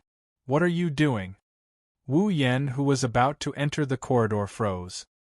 He laughed dryly and slowly turned around to look at Sakuya, who was standing there with a helpless expression on her face. Zuoyi, Lord Bai. Zuoyi looked at Wu Yan reproachfully. You came back a bit late. Before the banquet started, the young mistress and second young mistress were looking for you. Even Miss Patrice asked about your whereabouts. Many guests wanted to meet the butler of the Scarlet Devil Mansion. Where did you go? I was delayed by something. Wu Yan scratched his head in embarrassment. Since you planned to hold a banquet, you should have told me in advance. Wouldn't I have come back earlier? The young mistress decided to hold a banquet during dinner. Zuoyi shook his head. In the past, the young mistress would hold a banquet on the same day and have the fairy maids invite guests. That's why she didn't have time to tell Lord Bai. Did you decide to do it at dinner? That should have only been 4 or 5 hours ago, right? However, there were at least 300 to 400 demons participating in the banquet. In just 4 or 5 hours, they were able to invite 300 or 400 guests to the banquet. Should I say, as expected of the Scarlet Devil Mansion? All right. Wu Yan could only sigh. It's my fault that I didn't make it in time. I'll be careful next time. Hearing this, Zuoye's face looked much better, and he reminded him. Right now, Lord Bai is a representative figure in the Scarlet Devil Mansion. In this kind of situation, the young mistress and second young mistress can't personally arrange the banquet. Miss Patrice also doesn't have the authority to order the fairy maids to do things. Only Lord Bai can come out and host. So, you have to be careful next time. I'll host. Wu Yan was startled. I don't have a problem with that. But even without me, didn't the banquet still succeed more than once? In the past, because the Scarlet Devil Mansion didn't have a butler, I was the one to host the banquet. But it's different now. Zuoyi said seriously. Right now, outsiders know that the Scarlet Devil Mansion has a butler in charge. Under such circumstances, if the banquet is hosted by a head maid, it's inevitable that people will gossip about it, especially Lord Bai, indeed. There was clearly a butler present, but the banquet was arranged and hosted by a head maid. No matter how one looked at it, it was a little strange, right? Although there were too many heartless people and demons in Fantasy Village, it didn't matter if it happened once or twice. If it happened too many times, others would gossip. For example, the butler of the Scarlet Devil Mansion didn't even have the ability to arrange and host banquet. For Remilia, who announced in front of all the demons that Wu Yan was the butler of the Scarlet Devil Mansion, it would be a huge loss of face. People would say that Remilia didn't have good eyesight. All right. I'll be careful next time. Wu Yan spread his hands. Then I won't be participating in this banquet. Zuoyi, you can go and do your work first. I understand. Zuoyi bowed slightly. Then Lord Bai, I'll go and do my work first. Zuoyi disappeared on the spot after leaving that sentence. At the same time, on the platform, two intense gazes were cast on Wu Yen, attracting Wu Yan's gaze. In the next moment, Remilia's dissatisfied expression and Patrice's questioning gaze were seen by Wu Yen. Wu Yen made an apologetic gesture, causing Remilia to snort coldly. Only then did it pass. Chapter 1843. Scarlet Devil Mansion, Remilia's room. Yay! Fran cheered and jumped onto the bed. She had a smile on her face that hadn't disappeared since the beginning. She twisted her body on the quilt. She looked really happy. Her wine-red eyes were curved into crescents. The banquet is so fun. Remilia's expression softened when she saw Flan's reaction. She felt like this banquet was worth it. However, she still looked at Wu Yen with a dissatisfied look. It would be even better if you weren't late. Didn't I already apologize? Wu Yen said helplessly. Besides, you didn't tell me beforehand. How would I know you were going to have a banquet? Well, it's your fault, Remilia said stubbornly. Who told you to go out all day? Can't you just stay at home? Home? Wu Yen couldn't help but smile. Well, I have all kinds of things to do. Don't throw a tantrum. I'm not throwing a tantrum. Big brother, big sister, stop arguing. Fran jumped up and muttered. Hurry up and sleep. Got it. Wu Yen and Remilia laughed at the same time as they walked up to her.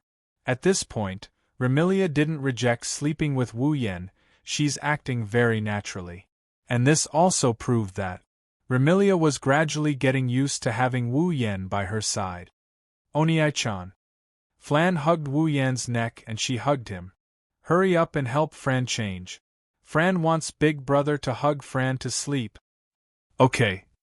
Wu Yen shook his head and pinched Fran's nose affectionately. He gently undid her clothes while she whined. Now, Fran would no longer be locked in the basement. However, in the eyes of everyone, Fran was still a child. They would definitely not allow Fran to run around as she pleased. So, Fran didn't go out often. Occasionally, Wu Yen or Remilia would take her out to play.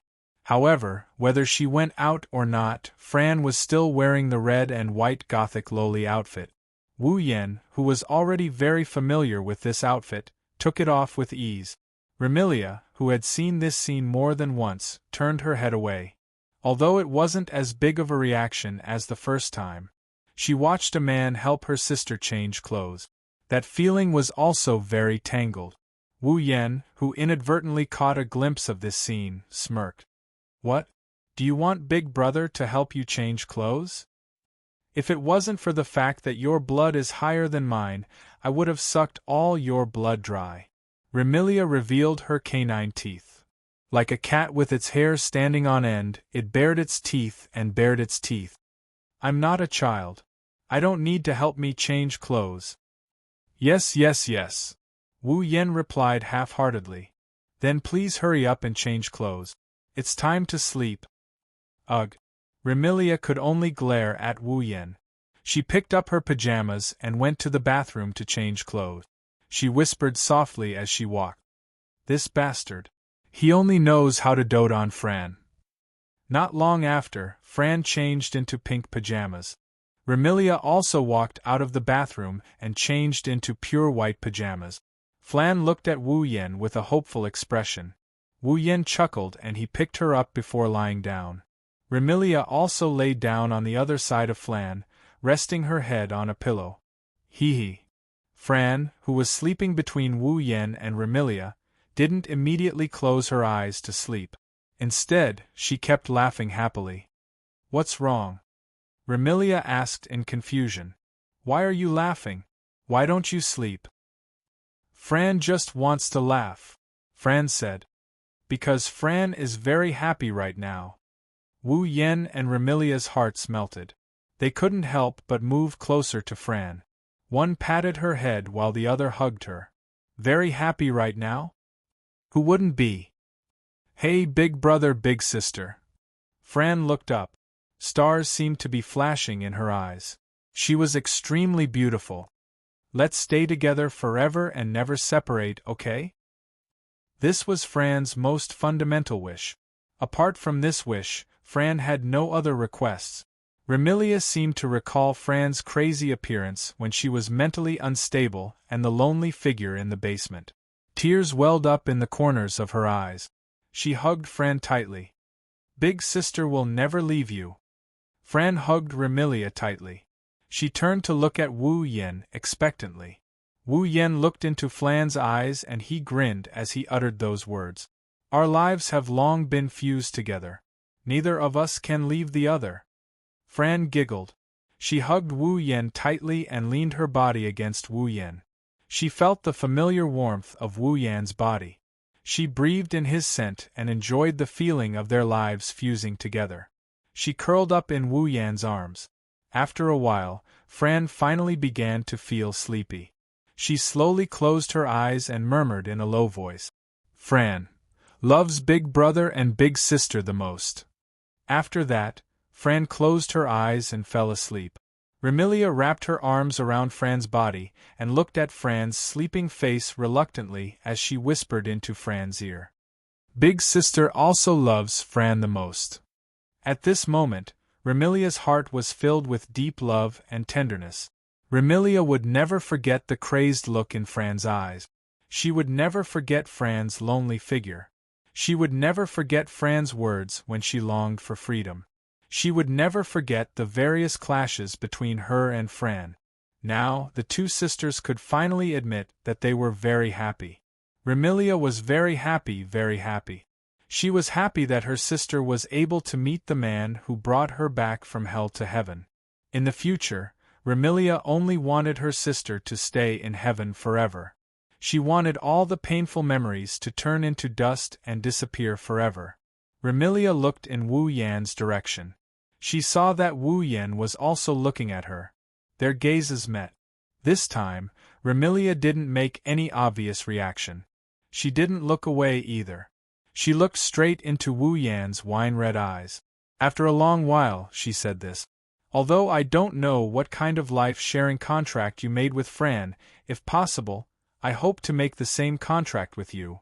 This was the first time Remilia expressed her inner thoughts without holding back. Not only for Fran's small wish, but for herself as well.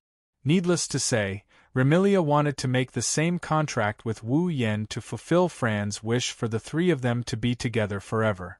If others knew that Remilia actually took the initiative to make a life-sharing contract, they would definitely be shocked.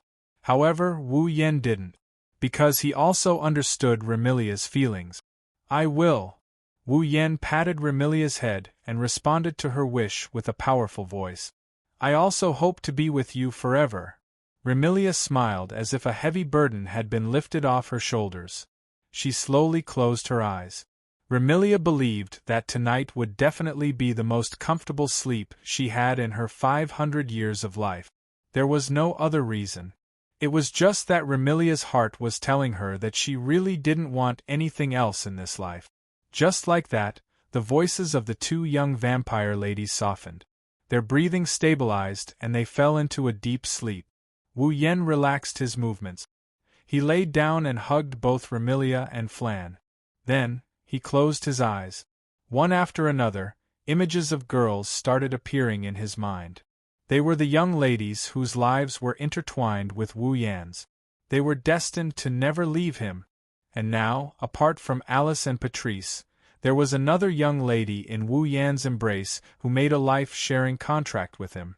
Since he made a promise, Wu Yan would never go against it. Needless to say, Wu Yan didn't want to go against it. No matter if it was Alice, Patrice, or Remilia, Wu Yan would make them his summons and stay with him forever. Lowering his head, he looked at the two vampire girls beside him who are so exquisite they don't look like they belong in this world.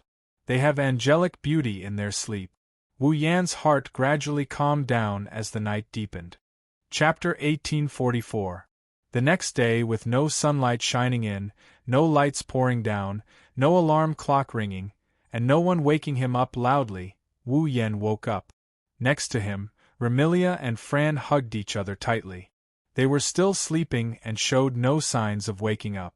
Last night, although Wu Yen slept with Remilia and Fran at the same time, he only stayed in the room and did not participate in the banquet held in the Red Devil Mansion like Remilia and Fran. Remilia and Fran, one enjoyed a long time at the banquet, and the other played crazily for an entire night. Even if they were vampires, their physical strength was not as weak as that of ordinary people, and they were mentally exhausted.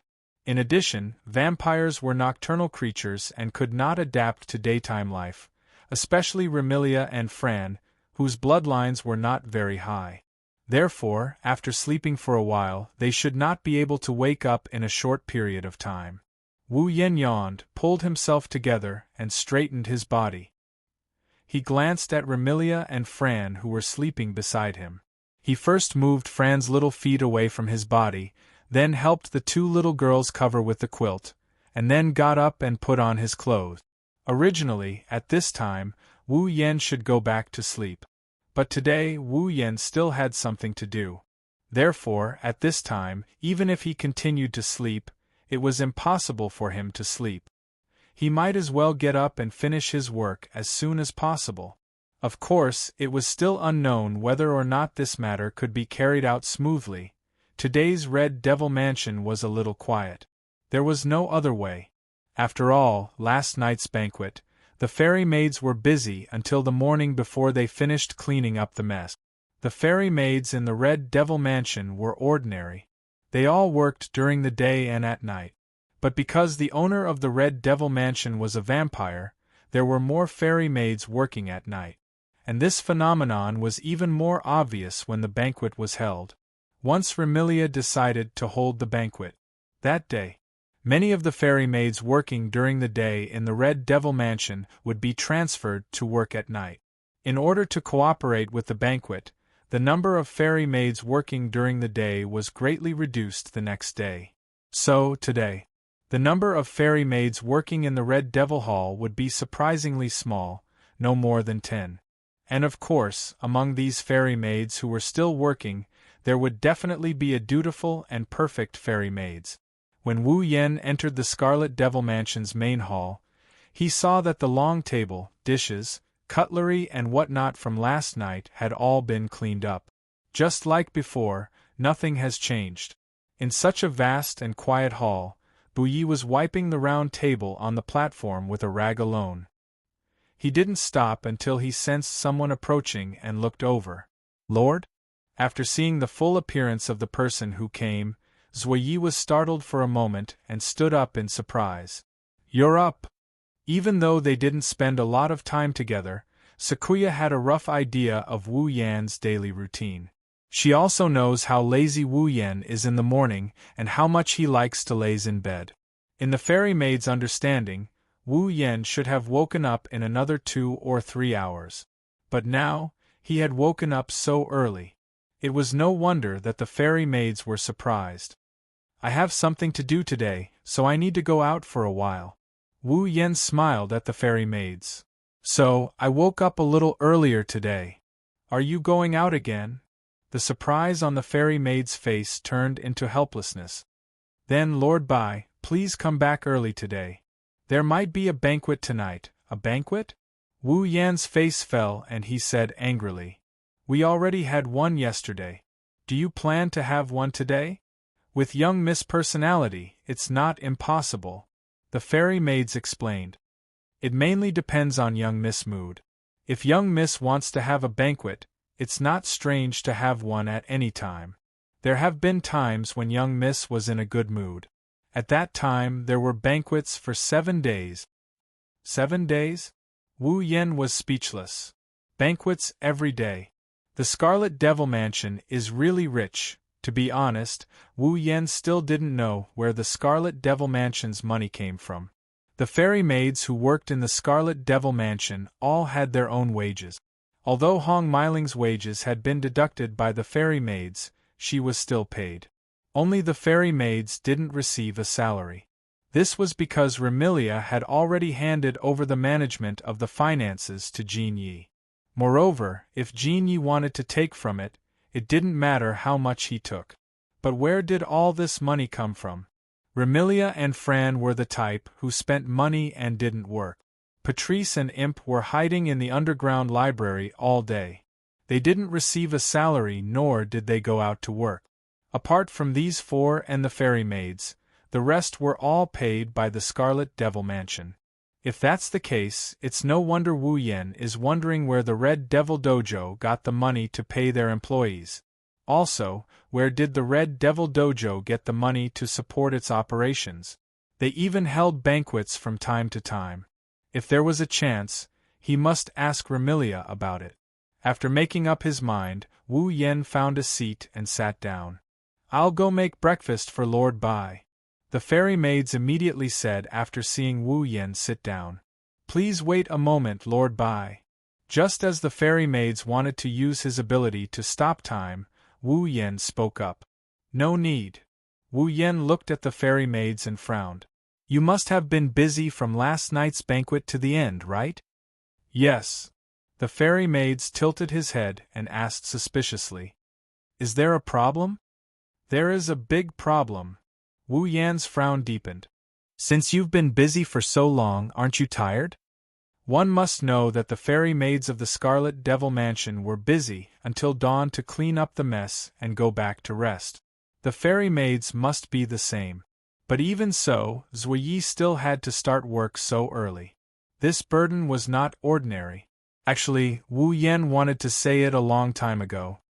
"Sakuya, it seems like I can see you working whether it's day or night." Wu Yen looked at Sakuya with a serious look in his eyes. "Do you really have a good rest?" The fairy maids hesitated as if he didn't know if he should tell the truth. But after seeing the serious expression in Wu Yan's eyes, the fairy maids knew that if he concealed the truth, Wu Yan would be angry. So, the fairy maids hesitated and answered truthfully. "When I rest, I usually use time stop before I start to rest." "Use time stop to rest?" Wu Yen said with a faint smile. "In other words, you're still using your ability when you're sleeping?" The fairy maids nodded nervously, which made Wu Yen stare at him. "How can that be considered rest?" "When people sleep, they will enter a state of deep sleep. This is the best way to keep the body in good condition." The fairy maids said that he had been using time stop when he was sleeping. However, when he entered a state of deep sleep, it would be like relaxing the body and the ability would be unconsciously removed. In other words, the fairy maids could only sleep lightly when they slept. In that case, could it be considered a good rest? Even if he could, he would accumulate some invisible fatigue that he couldn't feel. One day, it would erupt all at once and crush his body. "You," Wu Yen said reproachfully. "What do you want me to say about you?" "I can do it," the fairy maids hurriedly said. "Although I've always been in a light sleep, at least I can still subconsciously use my ability, but the fairy maids rest for a longer time when times stop, using a long sleep to make up for it?" Wu Yen couldn't get over it. "But you don't have to do this, right? Can't you take a good rest?" Zhuyi began to falter and his voice became lower. "Without the fairy maids, a lot of work in the Red Devil Hall will be delayed. Work is work. Rest is rest." Wu Yen raised his voice. "No matter how busy you are with work, you can't always be like this. Why don't you take a good rest?" But, no buts." Seeing that the fairy maids didn't seem to want to listen, Wu Yen warned him. "I didn't ask you to put down your work and rest every day, but at least, you have to take a good rest every once in a while. Otherwise, don't blame me for using force." Looking at Wu Yan's indisputable look, the fairy maids could only nod with a rare grievance. Chapter 1845.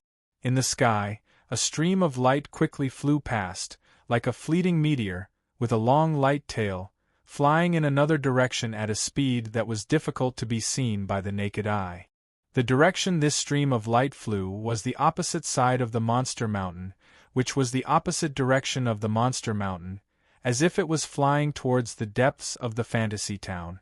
In fact, the fantasy town did not cover a large area, So the mountain that people and monsters talked about referred to the Monster Mountain, because this was the only famous mountain in the fantasy town.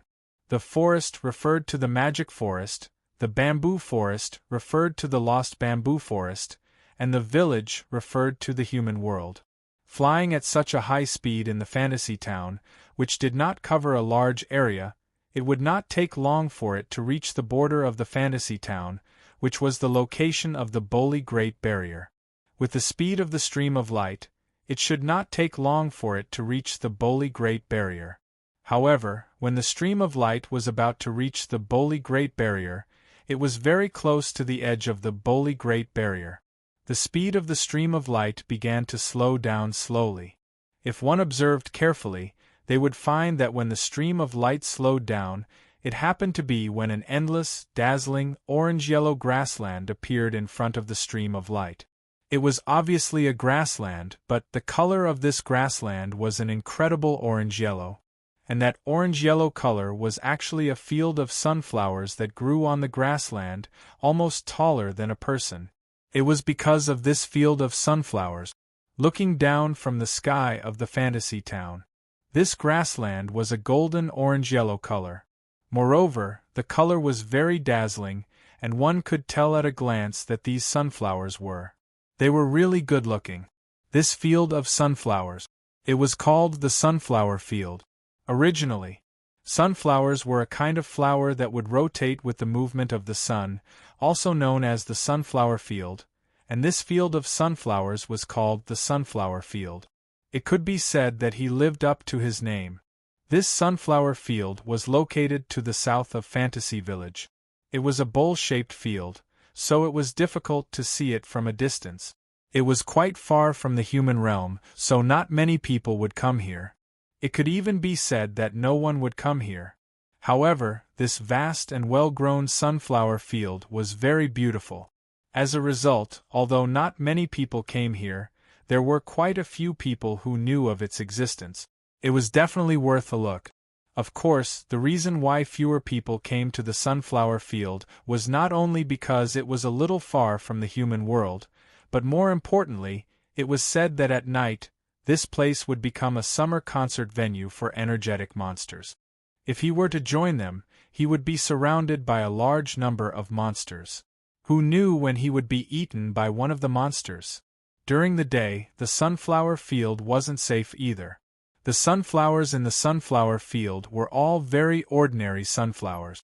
Although they looked good, none of them had the tendency to turn into monsters. Therefore, during the day this was also a good place for many monsters to play hide-and-seek. If he came here during the day, not only would he be teased by many monsters, but he might also be dragged out until night and not be able to walk out of the sunflower field. At that time, he would also be surrounded by many monsters and become the monsters' food. In general, this was a rather dangerous place, at least for humans who had no strength to truss a chicken. Only the body of the streamer that flew over knew that the rumors about the sunflower field were somewhat wrong. In fact, this sunflower field wasn't as lively as the rumors said. It wasn't as lively as a summer concert venue for energetic monsters. During the day, there were almost no fairies who would simply come here to play games. Because this seemingly extremely dazzling sunflower field was the territory of a certain monster. As long as one knew the true identity of a certain monster, one could not help but be afraid of it, including the former monster Sage Yakumo Yukari and the brain of the moon, Yakumo Yonglin. It was unknown if it was fearful of this extremely powerful monster, but the speed of the flowing light gradually decreased. When it arrived at the edge of the sunflower field, it made a turn and fell down, smashing heavily into the ground. Purring! In the dull sound of impact, smoke and dust filled the air, shrouding the place where the streamer hit. Vaguely, a figure emerged from the smoke and dust that filled the air and slowly walked out, exposing itself to the air and sunlight. Cough, cough. Choked by the smoke and dust, Wu Yen coughed twice and waved his hand with a look of disdain. If I knew this would happen, I wouldn't have landed and directly entered the sunflower field. This sentence was just casually said by Wu Yen. After all, the monster that occupied the sunflower field as its territory really couldn't be rude. If he flew in casually, he was afraid that he would accidentally anger the monster. By then, not to mention whether he could achieve his goal of coming here, the monster might even kill Wu Yen directly. Although Wu Yen was a true ancestor and theoretically an existence that couldn't die, the monster in the sunflower field wasn't someone to be trifled with. It wouldn't be surprising if the monster had some means to kill undead creatures. It wasn't that Wu Yen was afraid of the monster, but he was really afraid of the monster's existence. If possible, he really didn't want to have a conflict with the monster over some trivial matters. Lifting his head and looking at the endless sunflower field in front of him, Wu Yen was amazed by the beautiful scenery, but at the same time, he was secretly speechless. The sunflowers in the sunflower field were all ordinary sunflowers, there was no doubt about that. However, Wu Yen acutely felt an extremely majestic aura from the vast sunflower field in front of him. It was the demonic aura that belonged to a monster. The sunflowers in this extremely ordinary sunflower field all carried the same type of demonic aura. What did this prove? It proved that although these sunflowers were ordinary sunflowers, their owner had used some means on them to turn them into sentinels. In other words, Wu Yen was now facing a large number of cameras that couldn't be counted no matter how hard he tried. The owner of the sunflower field was definitely using these cameras to observe every visitor that came. It's really a big deal. Wu Yen collected his emotions and muttered to himself. Today, Wu Yen came to the sunflower field mainly to meet the owner of the sunflower field. However, the owner of the sunflower field not only had amazing strength, but also had an unpredictable personality. She could turn hostile at any time. If he just barged in, it might cause unnecessary trouble. Therefore, after thinking for a while, Wu Yen chose the most conservative way to meet her. "I know, you must have noticed my arrival."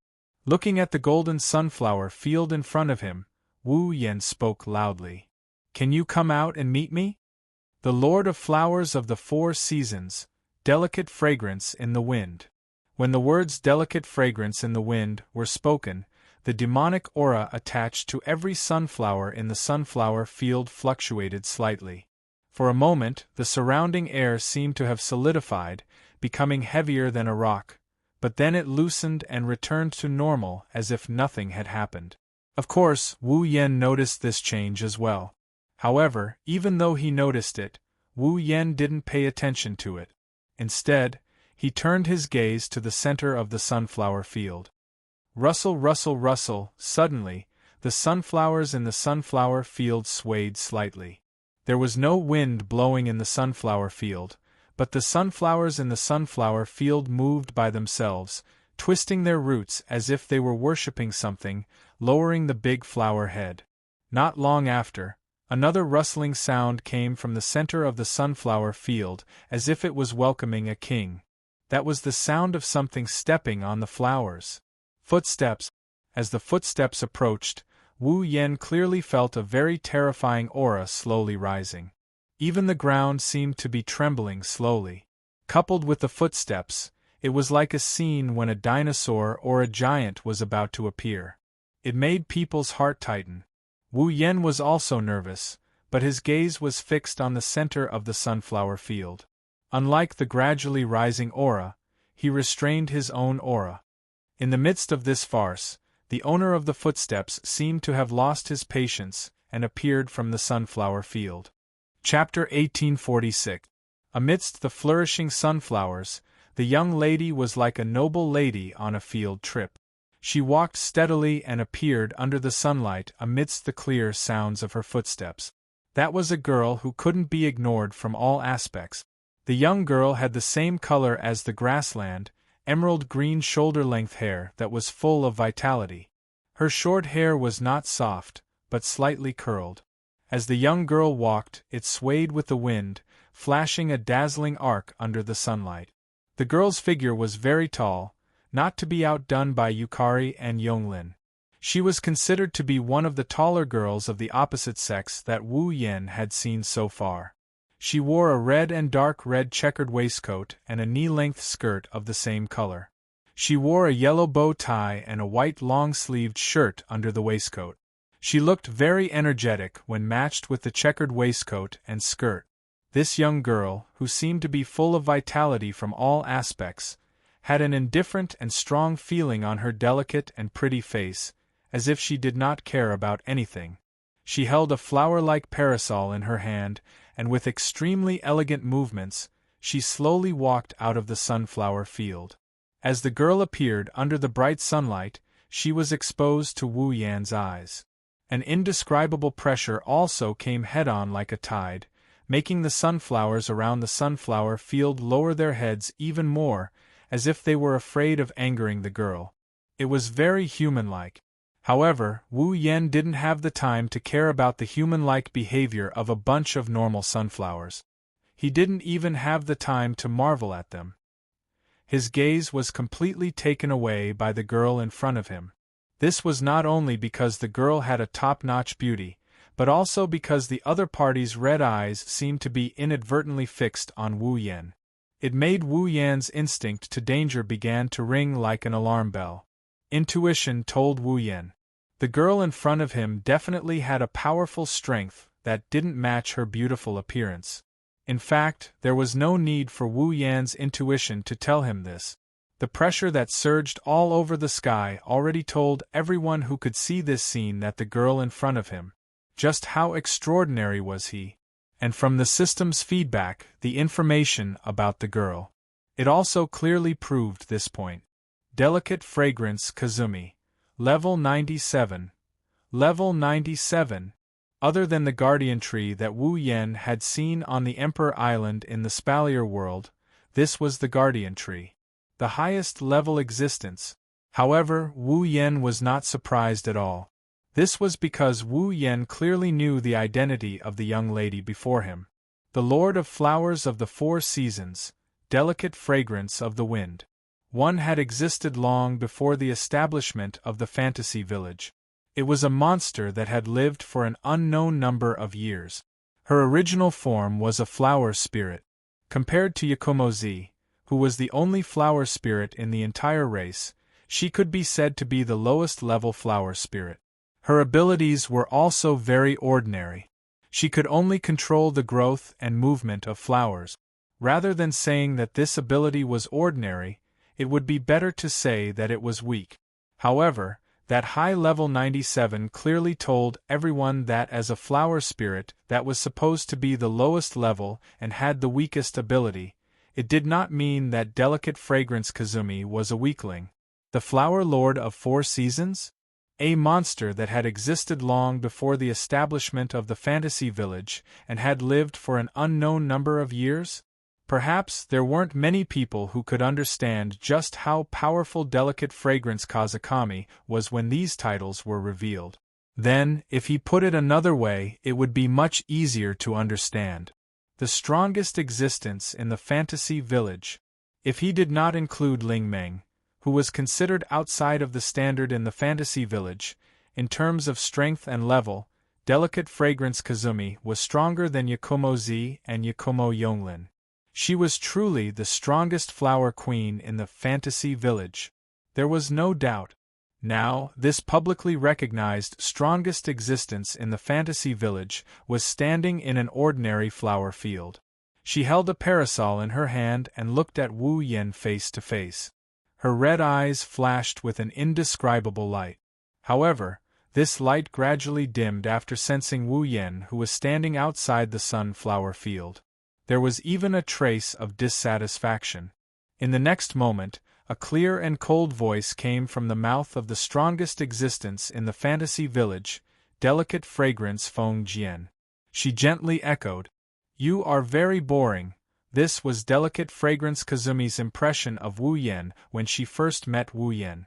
It was because delicate fragrance Kazumi had deliberately used her powerful aura to suppress Wu Yen. Not only did Wu Yen not counterattack, but he also restrained his aura and did not collide with delicate fragrance Kazumi's provocation. Delicate Fragrance Kazumi was a very self-centered existence. Basically, other than paying attention to flowers, she was very indifferent to other things. In addition to flowers, the thing that could arouse Delicate Fragrance Kazumi's interest the most was fighting. Delicate Fragrance Kazumi was a battle maniac through and through. In this way, Delicate Fragrance Kazumi naturally felt bored that the other party did not resist her provocation. This was also one of Delicate Fragrance Kazumi's shortcomings. No matter who it was, even if it was the first time they met, Delicate Fragrance Kazumi would want to test the other party to see how strong they were. If they were strong enough, Delicate Fragrance Kazumi would excitedly fight with the other party. If they were too weak, Delicate Fragrance Kazumi wouldn't even look at the other party. It was precisely because she wanted to know if Wu Yen was strong enough to arouse her interest that Delicate Fragrance Kazumi released such a powerful aura as soon as she appeared. She tried to suppress Wu Yen and make Wu Yen resist. Unsurprisingly, this was definitely not a wise move. She deliberately provoked the person she met for the first time. It was conceivable that other people's impression of Delicate Fragrance Kazumi would definitely not be good. But Delicate Fragrance Kazumi didn't care at all. For Delicate Fragrance Kazumi, it didn't matter whether the relationship was good or not. She didn't want to deliberately make friends with anyone or even communicate with them. She only cared about whether the other party could fight with her. If not, it was better to simply admire the flowers than to make friends. This was Delicate Fragrance Kazumi. It was because he clearly knew this that Wu Yen temporarily avoided Delicate Fragrance Kazumi's provocation and collided with her. After all, outside of the collision, his strength would be roughly seen by Delicate Fragrance Kazumi. If he could arouse Delicate Fragrance Kazumi's interest, Delicate Fragrance Kazumi would fight with him without saying a word. If he couldn't arouse Delicate Fragrance Kazumi's interest, then Delicate Fragrance Kazumi would leave without saying a word. In that case, wouldn't there be no way to talk? That's why Wu Yen used this method to prevent Yukari Fujimi from determining his strength. That way, before she can determine his strength, Yukari Fujimi wouldn't attack him recklessly or run away. That way, they would have a chance to talk. Therefore, Wu Yan's face showed a smile, as if he had everything under control, and said such a sentence. I don't mind accompanying you to do those things that you think are interesting, but I came to you for some things that you think are quite boring. In that case, why don't you accompany me to talk about these boring things first, then do those things that you think are interesting, how about it? Getting a chance to talk didn't mean that Delicate Fragrance Kazumi was willing to talk to Wu Yen. Next, if he couldn't arouse Delicate Fragrance Kazumi's interest, he was afraid that she would leave without saying a word. Therefore, since the purpose of letting Delicate Fragrance Kazumi talk to him had been achieved, in order to arouse Delicate Fragrance Kazumi's interest in him and not to leave by herself, Wu Yen didn't need to hide anymore. Buzz! In the next moment, a rich scarlet light burst out from Wu Yan's body with a suffocating blood aura. In the rich scarlet light, Wu Yan's deep black short hair gradually elongated until it reached his waist. It dyed golden at a speed visible to the naked eye, mixed with a trace of blood mist, floating in the air. At the same time, Wu Yan's pair of wine-red pupils also turned into a gem-like purple. A burst of storm-like pressure like a volcanic eruption emerged crazily and instantly shrouded the whole place. The third red jade mode, Yakumo Violet mode, was fully activated. The violent pressure pressed down without warning, making Delicate Fragrance Kazumi's shoulders sink, but her eyes suddenly lit up. Chapter 1847. Fujimi Fragrance was indeed very strong, so strong that even Yukari, who had the ability to create and destroy everything, could not guarantee that she could defeat her.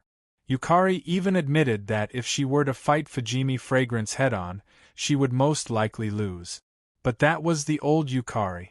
After her experience in Silveria, thanks to the miraculous pond water that could transform people, Violet's strength didn't increase by a lot. She even went from level 95 to level 96.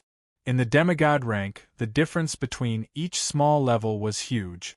After reaching level 96, Yukari's level was only one level away from Yukari Fujimi. Coupled with Yukari Fujimi's terrifying realm manipulation ability, if Yukari Fujimi and Yukari Fujimi were to fight, then Yukari Fujimi would have a 50% chance of winning. In other words, Yukari also had the ability to compete for the position of the strongest in Fantasy Village. Wu Yan's Red Jade mode allowed him to have all the power of the owner of the drop of blood, including level, ability, and all kinds of means. Even if this person's level increased and their ability developed, it would still be the same. In other words, after entering Yukari's Red Jade mode, Wu Yan's power had increased to the point where he could compete with Fujimi Fragrance. Fujimi Fragrance could not have missed this point. At least, when Wu Yan used Yukari's third Red Jade mode, Fujimi Fragrance could not have missed it. Fujimi Fragrance's spirit was shaken, her eyes flashed with excitement and fanaticism. Strong. So strong. Wu Yan, who entered Yukari's Red Jade mode, could not help but think that he was really strong. The thick scarlet light and blood mist on his body slowly dissipated. Wu Yan clenched his hand, feeling the power that belonged to Yukari that had not emerged in a long time, the corner of his mouth raised in a confident arc. He looked up and saw Fujimi Fragrance standing in the middle of the sunflower field, looking at him with excitement. Wu Yan turned his attention to the guy. "I don't know. If this is the case, can I make you feel a little more interesting?" Fujimi Fragrance did not answer, but the surging fighting spirit in her eyes and smiling very happily already told Wu Yan the answer. "The aura on your body is very familiar." The facts prove. Wu Yan's plan worked very well. Fujimi Fragrance was already interested in him. Moreover, he didn't rush over to fight with him right away. Instead, he suppressed the fighting spirit in his heart. She looked at Wu Yan. "I seem to have sensed the same aura as you on someone else's body. Furthermore, your aura has changed a lot compared to before." When she said this, Feng Jian Yuxiang's tone was very hasty. Obviously, she had already guessed who the others she was talking about was. Wu Yan didn't point it out, he just nodded. "You can call me to the clouds." "Cloud?" Fujimi Fragrance squinted her eyes. "So that's how it is. Although I don't know why you have the same aura as her, and why it has changed so much, it doesn't matter as long as you are strong enough. It is indeed as you said, let's put the interesting things aside first." Fujimi Fragrance's expression returned to the initial indifference, gently glancing at Wu Yan. "Why are you looking for me?" "It's very simple." Wu Yan didn't beat around the bush. If he beat around the bush, he might attract the disgust of someone like Yuka Fujimi who does things her own way. Thus, he directly stated his purpose. "I want a drop of your blood." As a flower demon that was supposed to be the lowest level, and did not have the ability to compete with Yukari, how did Fujimi Fragrance sit in the position of the strongest in Fantasy Town? The reason was very simple. Fujimi Fragrance's fighting ability had nothing to do with her own ability. The combat ability that delicate fragrance Feng Jian relied on to survive was her close combat ability that no one could compete with. In other words, Fujimi Fragrance's real strength was the terrifying physical ability hidden under that seemingly soft and tall body. Moreover, Feng Jian Yuxiang's demonic power was almost endless. As a flower demon, Fujimi Fragrance could obtain vitality and vitality from nature. Her existence itself was inseparable from nature. In addition, she had lived for a long time. Fujimi Fragrance was equivalent to the embodiment of nature. Therefore, Fujimi Fragrance's blood was definitely blood essence containing the power of nature. This was the purpose of Wu Yan coming to Fujimi Fragrance. Blood. Fujimi Fragrance's expression did not change at all, even her tone did not fluctuate. "Why?" "That's also very simple." Wu Yan smiled. His smile made Fujimi Fragrance's blood boil. "Your blood can make me stronger." "Stronger?" Delicate fragrance Feng Jian also smiled. She smiled very happily. Are you also pursuing strength? No. Wu Yen suddenly opened his mouth and said such a sentence. I am pursuing invincibility. Invincibility? This time, Fujimi Fragrance was surprised. Looking straight at Wu Yan's eyes, there was a trace of change. You think you can do it? Of course. Of course. Wu Yen said this without any hesitation. He said it with a firm tone. Your blood is one of the factors that will help me embark on the path of invincibility. Is that so? Fujimi Fragrance was silent for a while, then she smiled again, but this time, the laughter was not full of happiness, but admiration. It seems that my previous evaluation of you was very wrong. You are more interesting than I thought. No, you are quite interesting. Wu Yen is definitely the first person to make a comment like this. Other than Yuka Fujimi, who is interested in flowers and battles, she even expressed admiration for him. To put it bluntly, Wu Yen is definitely the first one to do so.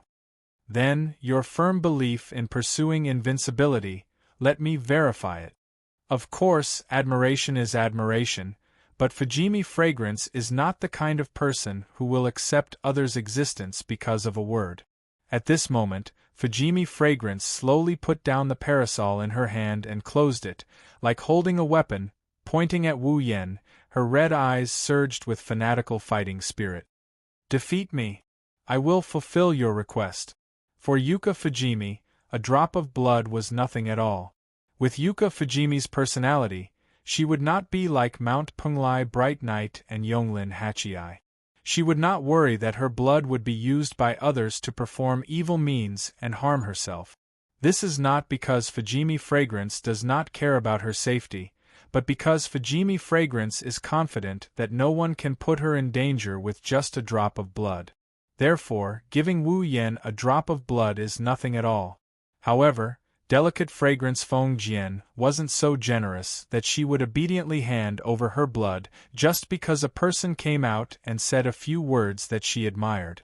But if he can defeat Fujimi Fragrance, then it is a different story. After all, Fujimi Fragrance is a battle maniac through and through. Feeling the powerful aura gradually rising from Fujimi Fragrance's body, Wu Yen closed his eyes, and when he opened them again, his eyes were calm.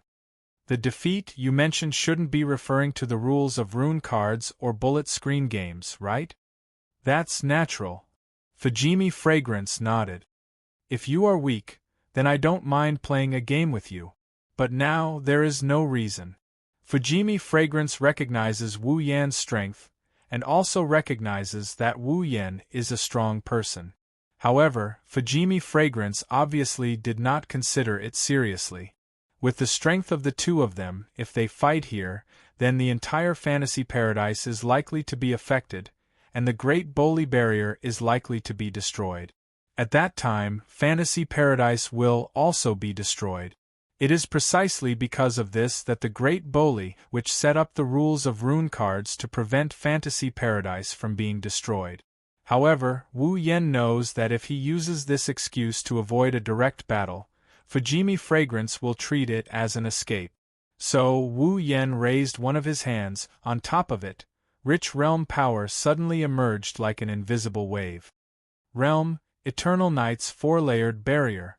The moment the words fell, the invisible realm power fiercely spread out, as if the whole world was dyed in color, quickly turned into a cage, and built four transparent barriers around it. Fujimi Fragrance immediately understood the meaning of Wu Yan's action. She stretched out her tongue and licked the corner of her mouth. Let's fight. Chapter 1848. The transparent barrier enveloped the entire sunflower field, isolating it from the outside world. With this layer of Eternal Night's fourfold barrier as protection, when Wu Yen and Delicate Fragrance fought, if there was an impact to the surroundings, the first thing to be affected would be the Eternal Night's fourfold barrier. And if the Eternal Night's fourfold barrier was affected and destroyed, Wu Yen would stop. In that case, he wouldn't cause any damage to the fantasy village without knowing it. Of course, the plan certainly couldn't keep up with the changes. Even if the Eternal Night's fourfold barrier was affected and destroyed, Wu Yan wanted to stop, but it was still unknown whether Delicate Fragrance, who was fighting, would stop or not. However, with Delicate Fragrance's performance, it was impossible for her to stop now. Delicate Fragrance was a person who did things her own way. She wouldn't care whether Fantasy Village would be destroyed or not. Instead, it was better to set up this barrier in front of Delicate Fragrance. Wu Yan is sending a message to Yuka Fujimi. If you want to fight, I can accompany you. However, once the Eternal Night's fourfold barrier was destroyed, he would have to stop.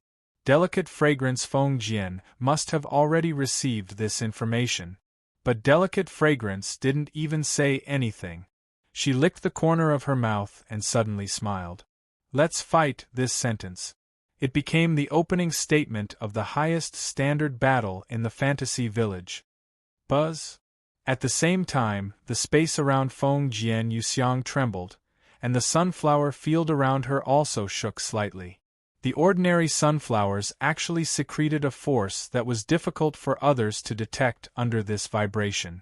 Like a stream of air, it poured into Feng Jian Yuxiang's tall and delicate body. After a long time, Delicate Fragrance, the flower demon, had become the embodiment of nature. Her existence was equivalent to the entire nature. At this moment, Feng Jian Yu blended into the surrounding nature. Extracting power from nature, she used it to transform herself into the real nature. In such a state, Delicate Fragrance Feng Jian was able to obtain endless demonic power in the truest sense, and used it extravagantly to strengthen her body, improve her physical ability, and the effect of the delicate fragrance in the wind. It was through his body that had turned into nature. He was able to display all of his terrifying physical abilities without missing a single bit. Under Wu Yan's attentive gaze, Feng Jian's fragrant hair fluttered without wind, and a terrifying aura suddenly erupted from her tall and slender body. It pressed down in all directions like an avalanche. Under the influence of Feng Jian Yuxiang's terrifying aura, the sunflowers in the sunflower field all grew crazily. Not long after, they grew to a height that humans couldn't compare to. This was the ability of Delicate Fragrance Fujimi itself, the ability to control flowers. Now, the Delicate Fragrance Feng Jian had completely integrated into nature, allowing this ability to be used along with his own aura, affecting the sunflowers in the sunflower field. As for the earth-shattering aura, it swept in all directions like a gust of wind. The cold demonic aura was like sharp blades that suddenly scattered in all directions, scraping Wu Yan's cheeks painfully. With this aura alone, Delicate Fragrance Feng Jian Yuxiang was worthy of the title of the strongest in the Fantasy Village. While Wu Yan was feeling this in his heart, Delicate Fragrance Feng Jian Yuxiang raised his head, a cold light flashed in his eyes, and suddenly, he took a fierce step forward. Chi! With a thunderous sound, in the blink of an eye, Delicate Fragrance Feng Jian Yuxiang appeared in front of Wu Yan. The parasol with demonic aura in his hand carried a suffocating aura. In front of Wu Yan's narrowed expression, he fiercely chopped down on Wu Yan's head. The realm of being and nothingness. Wu Yan immediately reacted. He took a step back, raised his hand, and a wave of power that others couldn't understand emerged from his palm, facing Delicate Fragrance Feng Jian Yuxiang's parasol. Seeing this, Delicate Fragrance Feng Jian Yuxiang actually smiled. The parasol in his hand that contained a terrifying aura didn't retreat, but instead, heavily chopped down. Bang! Logically speaking, the realm of being and nothingness should forcibly guide the demonic power surging on Delicate Fragrance Feng Jian Yuxiang's parasol from the state of being to the state of nothingness, turning Delicate Fragrance Feng Jian Yuxiang's attack into nothingness. However, the imagined situation didn't happen. Not only did the realm of being and nothingness not turn Delicate Fragrance Feng Jian Yuxiang's attack into nothingness, but the fluctuation of the realm power in Wu Yan's hand was forcibly dispersed by this attack. Wu Yan's face changed. Delicate fragrance Feng Jian Yuxiang actually used pure power to break the realm power. Don't be distracted. Before Wu Yan could react, delicate fragrance Feng Jian Yuxiang's battle-thirsty and indifferent voice passed into Wu Yan's ears. The real battle has just begun. As soon as his voice fell, delicate fragrance Feng Jian Yuxiang raised the parasol in his hand. The tip of the parasol aimed at Wu Yan, and the violent demonic power suddenly condensed there and burst out like an explosion. In the next second, a beam of light with a diameter of 2 to 3 meters, containing a shocking energy fluctuation, like a meteor falling from the sky, shot toward Wu Yan. Wu Yan also knew that now was not the time to be shocked. He restrained the emotions in his heart, and a pair of crystal-clear purple eyes flashed with a touch of light. If it was Violet, what would she do at this time? With this thought, Wu Yan mobilized the demonic power in his body that wasn't as strong as delicate fragrance Feng Jian Yuxiang, but it was still extremely abundant. Circles of power fluctuations that belonged to the realm emerged around his body. At this moment, Wu Yan felt like he could destroy the world and burn the mountains and boil the sea with a raise of his hand. This wasn't just talk. The power of Purple's realm was just that strong. She could create everything with a thought. She could destroy everything with a thought. Since delicate fragrance Feng Jian Yuxiang could break through the realm power alone, then he would take out the realm power that delicate fragrance Feng Jian Yuxiang couldn't break through. Phew! A scorching breath that seemed to carry all the emotions in Wu Yan's heart was slowly exhaled by Wu Yan. Immediately, Wu Yan raised his head and looked at the beam of light that was constantly magnifying in his pupils. The corner of his mouth curled up, and he didn't intend to defend at all. His body shook and turned into a stream of light. Under delicate fragrance Feng Jian Yuxiang's surprised gaze, he directly rushed toward the incoming beam of light. Whoosh! In the extreme sound of breaking through the air, Wu Yan rushed toward the incoming beam of light violently. The realm power surging around his body violently erupted. The realm of being and nothingness. With such a voice, the figure that turned into a stream of light collided with the fatal beam of light. Boom! Above the sunflower field, a thunderous sound burst out, and a violent gale blew out all of a sudden, blowing all the sunflowers below in one direction. This time, it was the same level of power, but the result was completely different. The beam of light that was filled with a power that was more terrifying than the one that easily defeated Wu Yan's realm of being and nothingness. This time, when it collided with Wu Yan's figure that was wrapped in the realm of being and nothingness, it quickly dimmed at the moment of collision.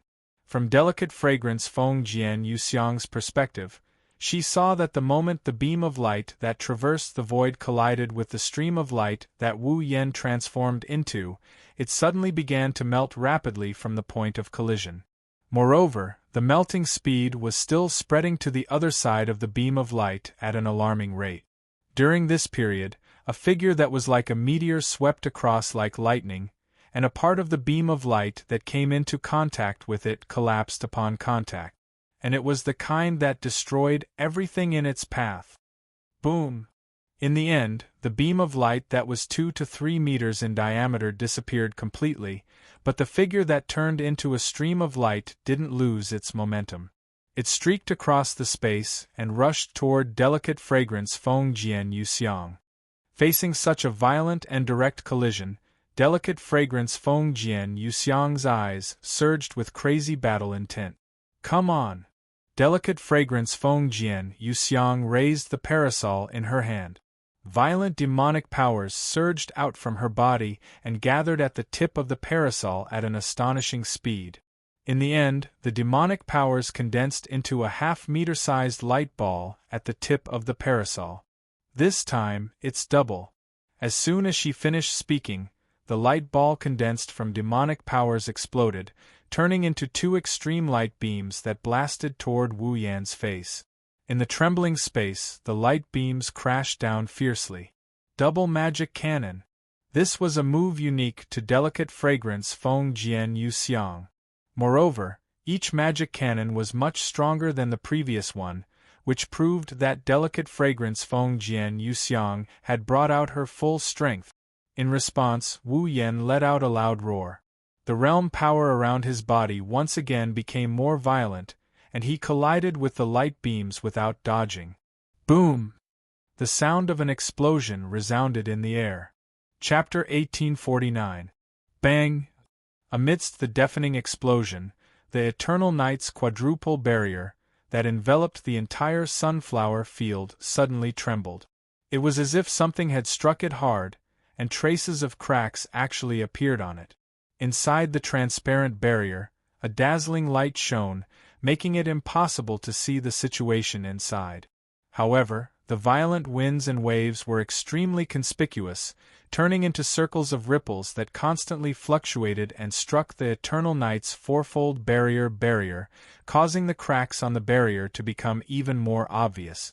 Under such circumstances, traces of energy fluctuations began to leak out from the cracks on the barrier, reverberating through the air of the entire fantasy village. Holding on to her imperial coin, Ling Meng, who was gesturing at Marissa and Kamikaze Marumi, who were busy rebuilding the shrine, suddenly turned her head. She turned her head to look in a certain direction, an expression of shock and anger appearing on her face.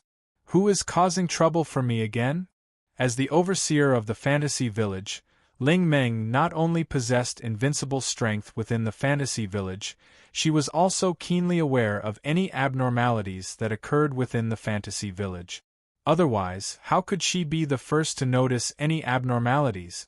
Earlier, due to the Eternal Night's fourfold barrier providing a certain degree of resistance, Ling Meng did not pay much attention to it. Even a lazy person like Princess Ling Meng would not be able to detect any abnormalities. However, it was impossible for Princess Ling Meng to not detect the energy leaking out from the Yongye's quadruple barrier. Originally, Ling Meng was already vexed by the destruction of the Bori Shrine. Now that someone else was causing trouble, it was no doubt akin to pouring a bucket of oil onto Ling Meng's head, causing Ling Meng to be thoroughly enraged. At some point in time, Marissa and Fumimaru had stopped what they were doing and walked over to Soul Dream's side with surprised expressions on their faces. Of course, the reason why they were surprised was completely different. "Ling Meng, what's wrong?" Looking at Ling Meng's expression that seemed to be on the verge of burning with rage, Marissa shrunk her neck and timidly asked, "Your expression is so ugly. Who provoked you?" Ling Meng did not notice anything strange. Marissa only noticed that Ling Meng's behavior was different. As the crow Tengu, the life shooter Maru had a keen sense of perception. After frowning slightly, he exclaimed in surprise, "Something seems to have happened." "Things?" Marissa was slightly taken aback. "What is it?" "I don't know." Marcomaru shook his head. "But something must have happened in Fantasy Country." Hearing this, Marissa no longer had any doubts. Takamaru Fumimaru looked like a reporter who liked to hype up scandals, but every time he discovered a scandal, he would rush to the scene at the first possible moment. He wasn't just fooling around. Since the life-shooting Maru said that something had happened, there was a high chance that it was true. Could it be a mutation? Marissa's eyes lit up in excitement. "Great! Finally, something interesting happened. It's a troublesome matter." Princess Ling Meng clenched her fists, a look of fury on her face. "This time, no matter who the troublemaker is, I will treat him or her." Having made up her mind, Ling Meng was just about to rush towards the place where she had sensed the abnormality when a voice suddenly rang out from the surroundings and drilled into Ling Meng's ears. "Wait!" As the voice rang out, the space in front of Ling Meng, Marissa and Sensei Marumi abruptly split open. A pitch-black crack filled with malevolent eyeballs appeared in the space, imprinting itself into the eyes of Ling Meng, Marissa and Marumi. Then, a figure holding a parasol, her long golden hair fluttering in the wind, extremely tall and elegant, beautiful and dignified, slowly walked out from the terrifying spatial crack. "This time, why don't you let us deal with it?" Seeing the tall figure walking out from the pitch-black crack filled with malevolent eyeballs, Princess Ling Meng, Marissa, and the life shooter Maru were shocked. Yukari? The newcomer is the demon sage that they haven't seen in a long time, Yakumo Yukari. On the other side, the highest standard battle in the fantasy village was still ongoing. Hovering in the air, Yukari Fujimi's posture was still as free and unrestrained as before, not even a speck of dust on her body. She held the parasol in her hand and looked forward, the two emotions in her eyes representing battle and admiration fluctuating at the same time. In front of Yukari Fujimi's gaze, Wu Yen, who had entered Yukari Fujimi's red jade mode, with his long golden hair stopped in place. His body also did not have the slightest injury, but the obscure realm power around him seemed to be stirred up. It was not calm at all. Needless to say, in that collision just now, Yukari Fujimi had a slight advantage. In fact, even Wu Yen himself did not expect Yukari Fujimi's strength to be so strong. It was clear that Yukari's level and power had increased a lot after the magical pond water's transformation. Coupled with her godly realm power, she should be able to fight Yukari Fujimi to a draw. However, Yukari Fujimi still had the upper hand. Although this advantage was weak to the point of being negligible, in the end it was still an advantage. Even if it was just a little bit, it could not change the fact that Yukari Fujimi was strong. This was also because the person who controlled the realm power was Wu Yen. Although because of the infinite armory, Wu Yan's speed of controlling the realm power was very fast. The degree of control was constantly increasing, but the realm power was not Wu Yan's own strength, it belonged to Yukari's strength. Even with the red jade mode and infinite armory, Wu Yen could perfectly control the realm power, but in terms of using it, he was definitely not as good as Yukari. After all, Yukari had used the realm power for at least 1,000 years, while Wu Yen had only used it a few times in battle. Compared to Yukari, who usually used the realm power in daily life, he was no match for Yukari. Therefore, if Yukari Fujimi were to fight with the current Yukari Fujimi, Yukari was absolutely confident that she could pull the victory to 50-50. But if it was him, Wu Yen estimated, before the red jade mode lasted for a while, he could only maintain a 40-60 chance of winning. Yukari Fujimi's chances of winning were still relatively high. Wu Yen could estimate this point himself. Delicate Fragrance Kaze, who was standing in a higher position, naturally knew about this. However, Yukari Fujimi's fighting spirit still did not weaken in the slightest. It even had a tendency to become stronger. A 40-60 chance of winning? In the entire fantasy village, there were people who could exhaust their strength to fight with her, who was known as the strongest, and still be able to do this. It was absolutely possible to count them with one hand. Yukari Fujimi couldn't remember how many years it had been since she used her full strength to fight with an expert of the same realm. A year? 10 years? Or 100 years? Perhaps not that long, but for the battle-thirsty Yukari Fujimi, even a year was a long time. Now, there was finally an opponent who could make her use all her strength to gain the upper hand. Even she didn't dare to say that she could definitely defeat her opponent. Yukari Fujimi's excitement could be imagined. What's wrong? At that moment, Yukari Fujimi's tone also leaned towards fanaticism. Her voice was full of excitement and extremely joyful, reverberated in the surroundings. Can't you do it? Bring out more power. Pursue the existence of invincibility. After saying that, Yukari Fujimi spread her arms as if she wanted to embrace the whole world. Nature responded to Yukari Fujimi's excitement by extracting vitality from nature and turning it into pure monster power that flowed into Yukari Fujimi's body. Buzz! At the next moment, a dazzling flower suddenly bloomed behind Feng Jian Yuxiang's back. Terrifying demonic powers surged on it, gathering together and shooting out flower-shaped barrage that had a diameter of 1 meter as if they were shooting arrows. Let me have some more fun. Along with Yukari Fujimi's fanatical voice, The flower-shaped barrage burst across the sky above the sunflower field like auroras. In the sound of sonic booms, they mercilessly shrouded Wu Yen. Wu Yen could only stretch out his hand and set up the realm power in front of him like a barrier. The realm of being and nothingness. Suddenly, the flower-shaped auroras that shot over disappeared as if they had never appeared before when they touched the barrier of the realm. However, at the same time, more flower-shaped barrage fell and blasted mercilessly at Wu Yen. Don't tell me you're only at this level? While turning the violent demonic power into a barrage of bullets, delicate fragrance Feng Jian taunted him with a joyful tone. This is not enough. Not enough. While speaking, the monster power that burst out from Yukari Fujimi's body became more majestic and violent, raising the power of the flower-shaped barrage by more than one level. TSK. Wu Yen was speechless.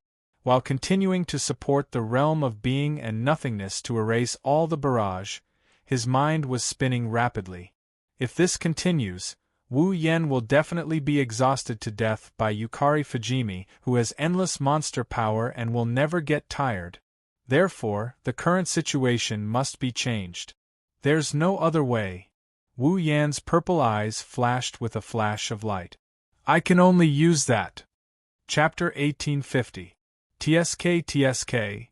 The flower-shaped bullet screen fell one after another, as if they were scrambling to be the first to fall.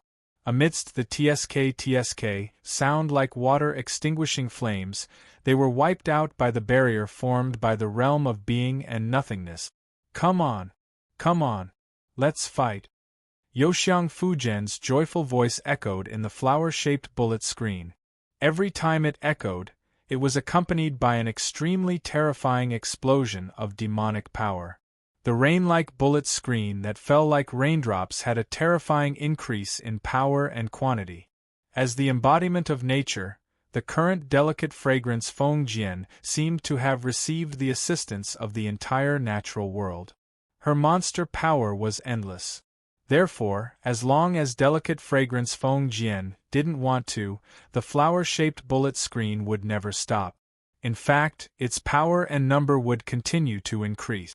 If it went on like this, the attack made up of the dazzling flower-shaped barrage would sooner or later reach an unparalleled level in terms of power and quantity, and the boundary between being and non-being would be broken sooner or later. By then, Wu Yen would also be defeated. In fact, Wu Yen was already feeling a little burdened. The power of the realm surging around his body was already a little lack. The barrier formed by the realm of being and nothingness in front of him was like a heavy mountain, slowly becoming heavier and heavier. Wu Yan's outstretched hand was unable to bear the burden, and it made cracking sounds similar to the friction of bones. But even so, Wu Yan gritted his teeth and held on. After taking a deep breath, he closed his eyes. After reaching the peak of the 9th rank, the duration of Violet's red jade mode had increased to an hour. An hour was enough for a high-level battle where hundreds of rounds could be exchanged in minutes. Not only was it enough to determine the winner, but it could also continue for at least a dozen more battles. Therefore, Wu Yen didn't need to pay special attention to the duration of the red jade mode. Naturally, he didn't need to worry about whether it would be cancelled midway. But in terms of strength alone, the current Wu Yen, compared to Yu Xiang, still had a small gap. Although it wasn't to say that it was impossible for him to win, his chances of winning were definitely lower than delicate fragrance Fujimi. Coupled with delicate fragrance Feng Jian's extravagant fighting style and the support of her endless demonic power, the longer time passed, the situation became more and more unfavorable to Wu Yen. However, this was not Wu Yan's strongest state. Yukari's red jade mode is the strongest out of the 3 red jade modes he has. However, apart from the red jade mode, Wu Yen had another trump card that could increase his overall strength. Now that I think about it, ever since I exchanged for it, I haven't been able to find an opportunity to use it. It was clear that the burden on his body was getting heavier and heavier, and the power of his realm was showing signs of not being able to support it. However, Wu Yen kept his eyes closed and showed a knowing smile. Now, it's finally time to use it. The moment he finished speaking, a burst of bright light suddenly skyrocketed and covered Wu Yan's body. Seeing the bright light blooming on the spot that she used as a target, Yu Xiang, who was wantonly squandering her endless demonic power, was slightly startled. The bullet screen also paused for a moment. This pause time, maybe. However, the suddenly skyrocketing rich light suddenly flourished again, as if something was about to burst. The flower-shaped bullet screen was all bounced back. Bang! In the muffled sound, the skyrocketing rich light suddenly burst out, canceling out the overwhelming flower-shaped bullet screen. Then, it turned into starlight and dissipated in the air. In this regard, delicate fragrance Fujimi did not react. It would be better to say that if she could defeat her opponent with this continuous barrage, delicate fragrance Fujimi would be disappointed, so she did not react to her barrage being cancelled out. However, when she saw the situation at the center of the bright light that had just surged, a trace of surprise appeared in delicate fragrance Feng Jian's eyes.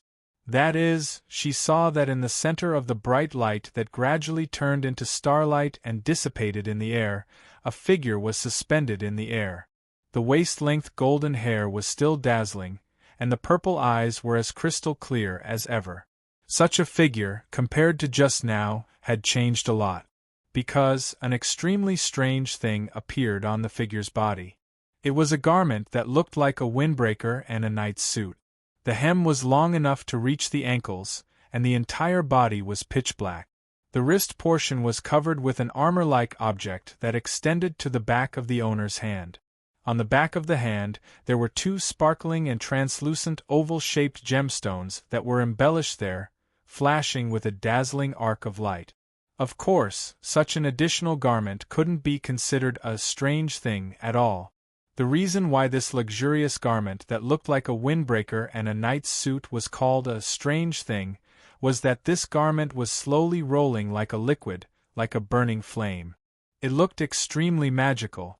Wu Yan lowered his head and stretched out his hand in front of himself.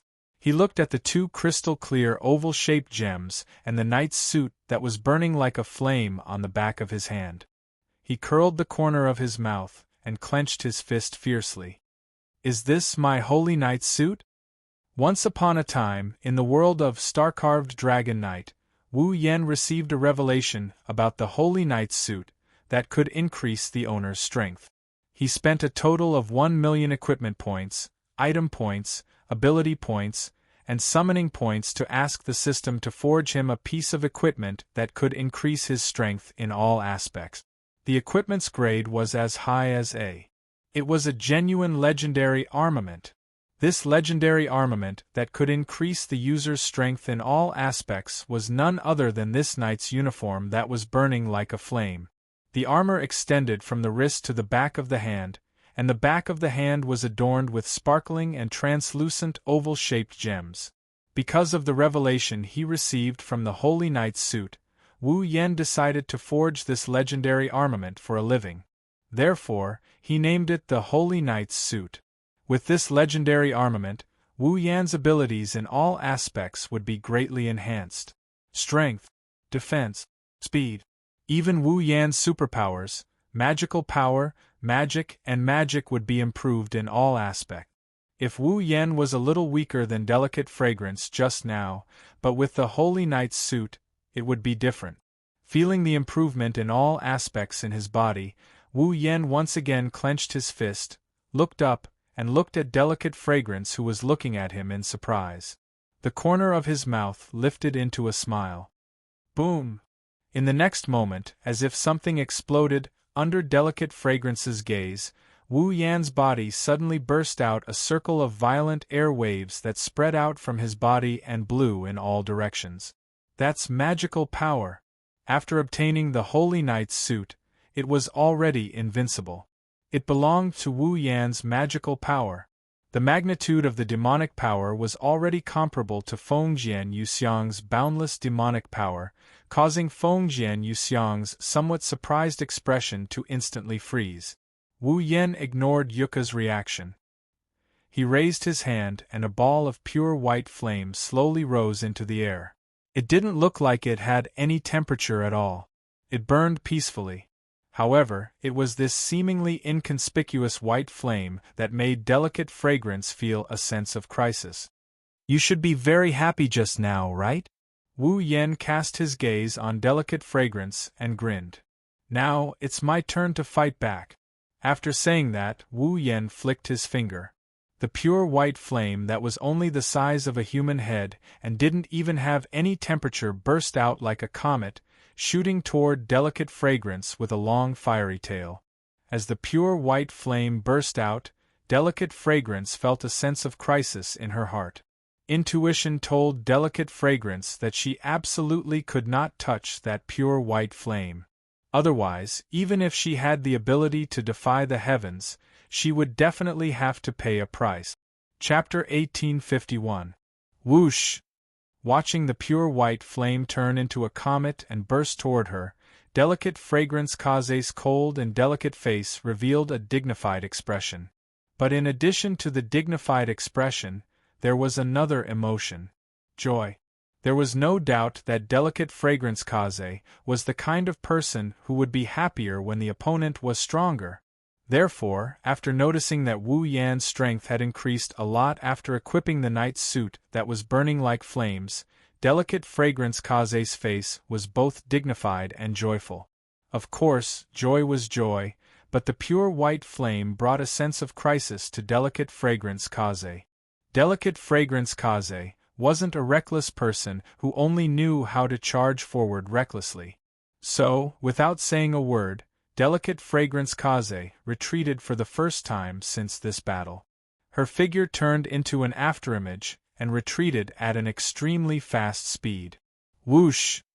Although Feng Jian Yu retreated at an extremely fast speed, the pure white flame was even more ferocious. At the same time, the flame seemed to expand with the wind, suddenly expanding in size, and soon turned into a huge pure white fireball. Like a white sun, the pure white fireball suddenly flashed in the air, and its speed also increased sharply. Delicate Fragrance Kaze's expression changed slightly. In a moment, Delicate Fragrance Kaze, who was chasing after her, suddenly exploded in her narrowed pupils. Boom! The terrifying fire wave swept wildly from the place where the pure white sun exploded. Waves of wind and waves with terrifying temperature raged in the air, scattering nearly half of the sunflowers below. After the explosion of the pure white fire wave raged for a while, a rather embarrassed figure flew out from the other side of the fire wave. After tapping a few times in the air, he stopped. It entered Wu Yan's field of vision. Seeing this, even Wu Yan was amazed. She was directly attacked by the white dragon's flame, but she wasn't injured? Yes. Feng Jian Yuxiang, who flew out of the pure white fire wave, looked extremely disheveled. The bright clothes on her body also had traces of scorch marks and damage. Delicate Fragrance Kaze's white skin was exposed to the air. But Delicate Fragrance Kaze's aura still didn't weaken at all. The expression on her face didn't show the slightest pain. Instead, her fighting spirit was awe-inspiring. How long has it been since I fell to this point? Delicate Fragrance Kaze glanced at the damaged and scorched clothes on her body. Her face was full of joy. You can make me so embarrassed, you're really strong. But, Delicate Fragrance Kaze's hand slowly grasped the parasol handle. With a sudden pull, the black shadow formed by the parasol tore through the air. The strong wind blew away the surrounding pure white fire wave. The tip of the parasol tilted down, and a terrifying monster power emerged from Feng Jian Yuxiang's body. The real battle begins now. Delicate Fragrance Kaze clenched the parasol handle and stomped her foot. Dense Fragrance Kaze's demonic power exploded under her foot. The turbulent force caused Delicate Fragrance Kaze to turn into a black shadow and shoot straight at Wu Yan. Whoosh! Listening to the wind-whistling sound of Yuka Fujiwara's shadow charging towards him, Wu Yan instantly raised his guard. He stared at the incoming shadow, and with a grasp of his hand, a nimble long sword appeared out of thin air and fell into his hand. It was the Nin Temple Shana. Grabbing the Nigata no Shana, he tensed up his body and waited in place. When the shadow is about to reach him, he raised the Nigata no Shana and chopped it down with all his might. Suddenly, the power of the realm covered the Nin Temple Shana like a sharp blade. The light and heavy realm. The Nin Temple Shana was originally light and agile. Under the influence of the realm, the moment it slashed down, it was like a meteorite falling from the sky. Wherever it passed, sparks flew in the air and an ear-piercing screech erupted. At this moment, the Nin Temple Shana was at least as heavy as a real mountain.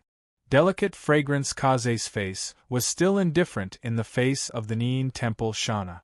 Her hand trembled slightly as she clenched the parasol and stabbed out. Feng Jian Yuxiang had clearly only stabbed once, yet a stretch of umbrella shadows continuously appeared in front of him like a curtain of rain. All of them solidly pierced the blade of an Igyan Shana that was chopping down with the force of a mountain. Clang! After a shrill sound that could pierce one's eardrums, the umbrella shadow that contained a powerful force shattered the light and heavy realm's power on the Igyan Shana blade, and at the same time, it easily knocked away the Igyan Shana that came attacking. As expected of the strongest in the fantasy village, Delicate Fragrance Kaze's attack made Wu Yan's expression change slightly. He smiled bitterly in his heart. Again and again, she used pure strength to disperse the power of the realm. Just how strong was this Delicate Fragrance Feng Jian's fighting ability? With this thought in mind, Wu Yan could only follow the force of the Nin Temple Shana that was pushed away. He rotated his body and carried the Nin Temple Shana with Delicate Fragrance Kaze's support. Borrowing the force of the Nin Temple Shana, he rotated on the spot with a tearing sound. Instantly, the Nin Temple Shana turned into a blade of light. With an oppressive sound, it ruthlessly slashed towards Delicate Fragrance Kaze from bottom to top. Come on! Delicate Fragrance Kaze also moved almost at the same time. She tightly held the parasol in her hand. Wisps of demonic power curled out of the parasol like mist, emitting a low vibrating sound. It surged up and heavily hit the Nin Temple Shana that was slashing towards her. Clang! The dull sound of steel colliding with steel resounded throughout the eternal night's quadruple barrier.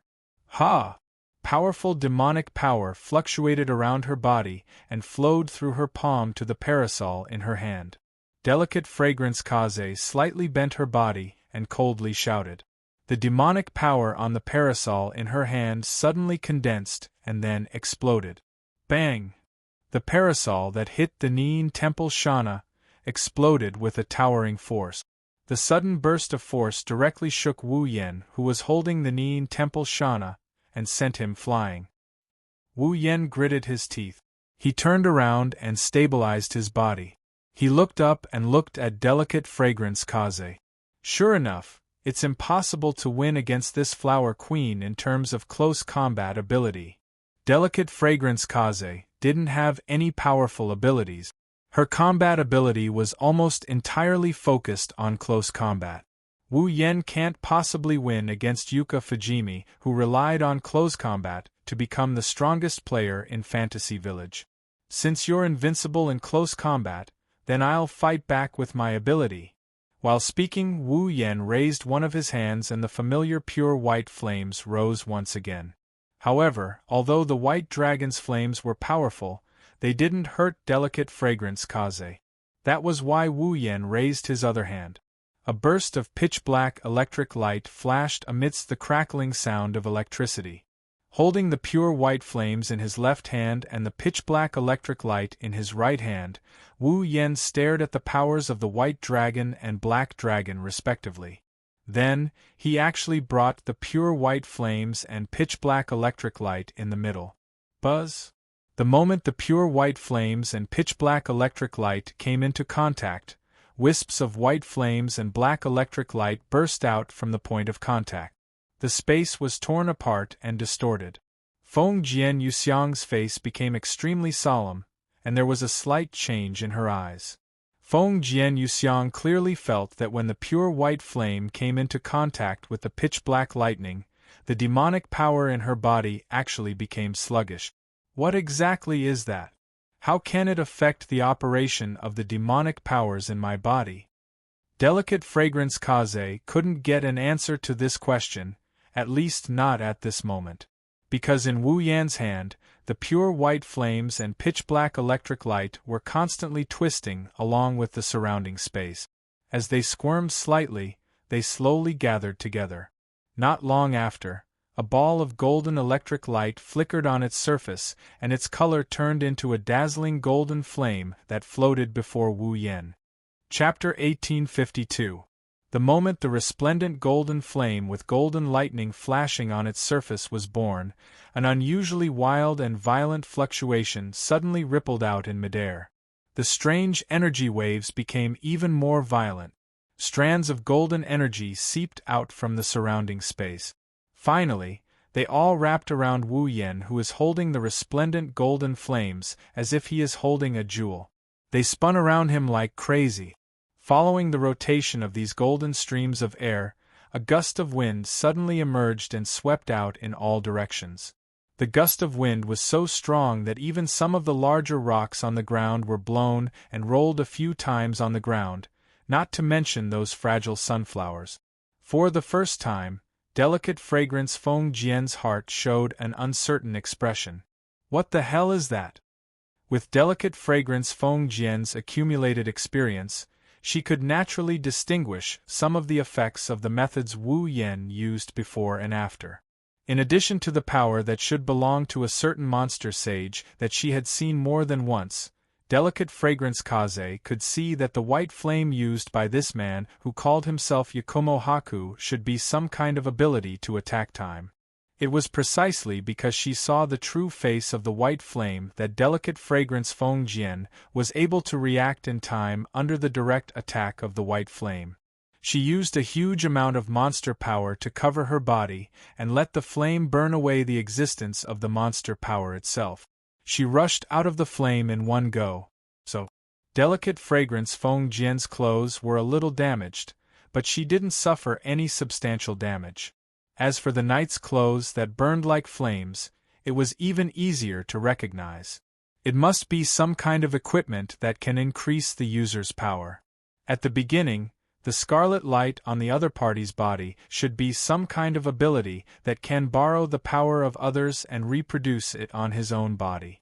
It had to be said that Delicate Fragrance Feng Jian didn't say anything on the surface, but she had already seen through everything.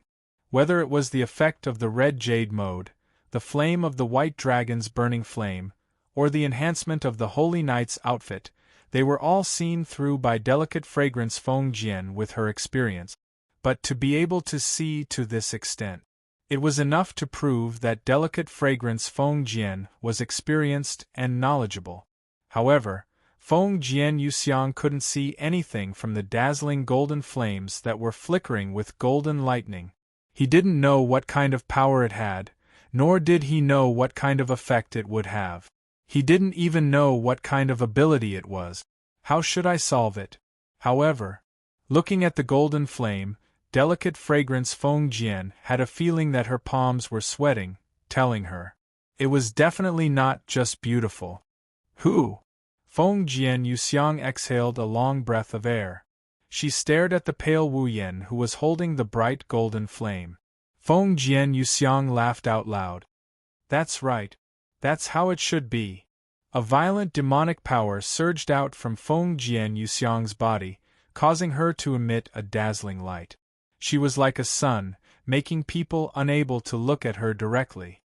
In that case, I will also use my strongest attack to determine the winner with you.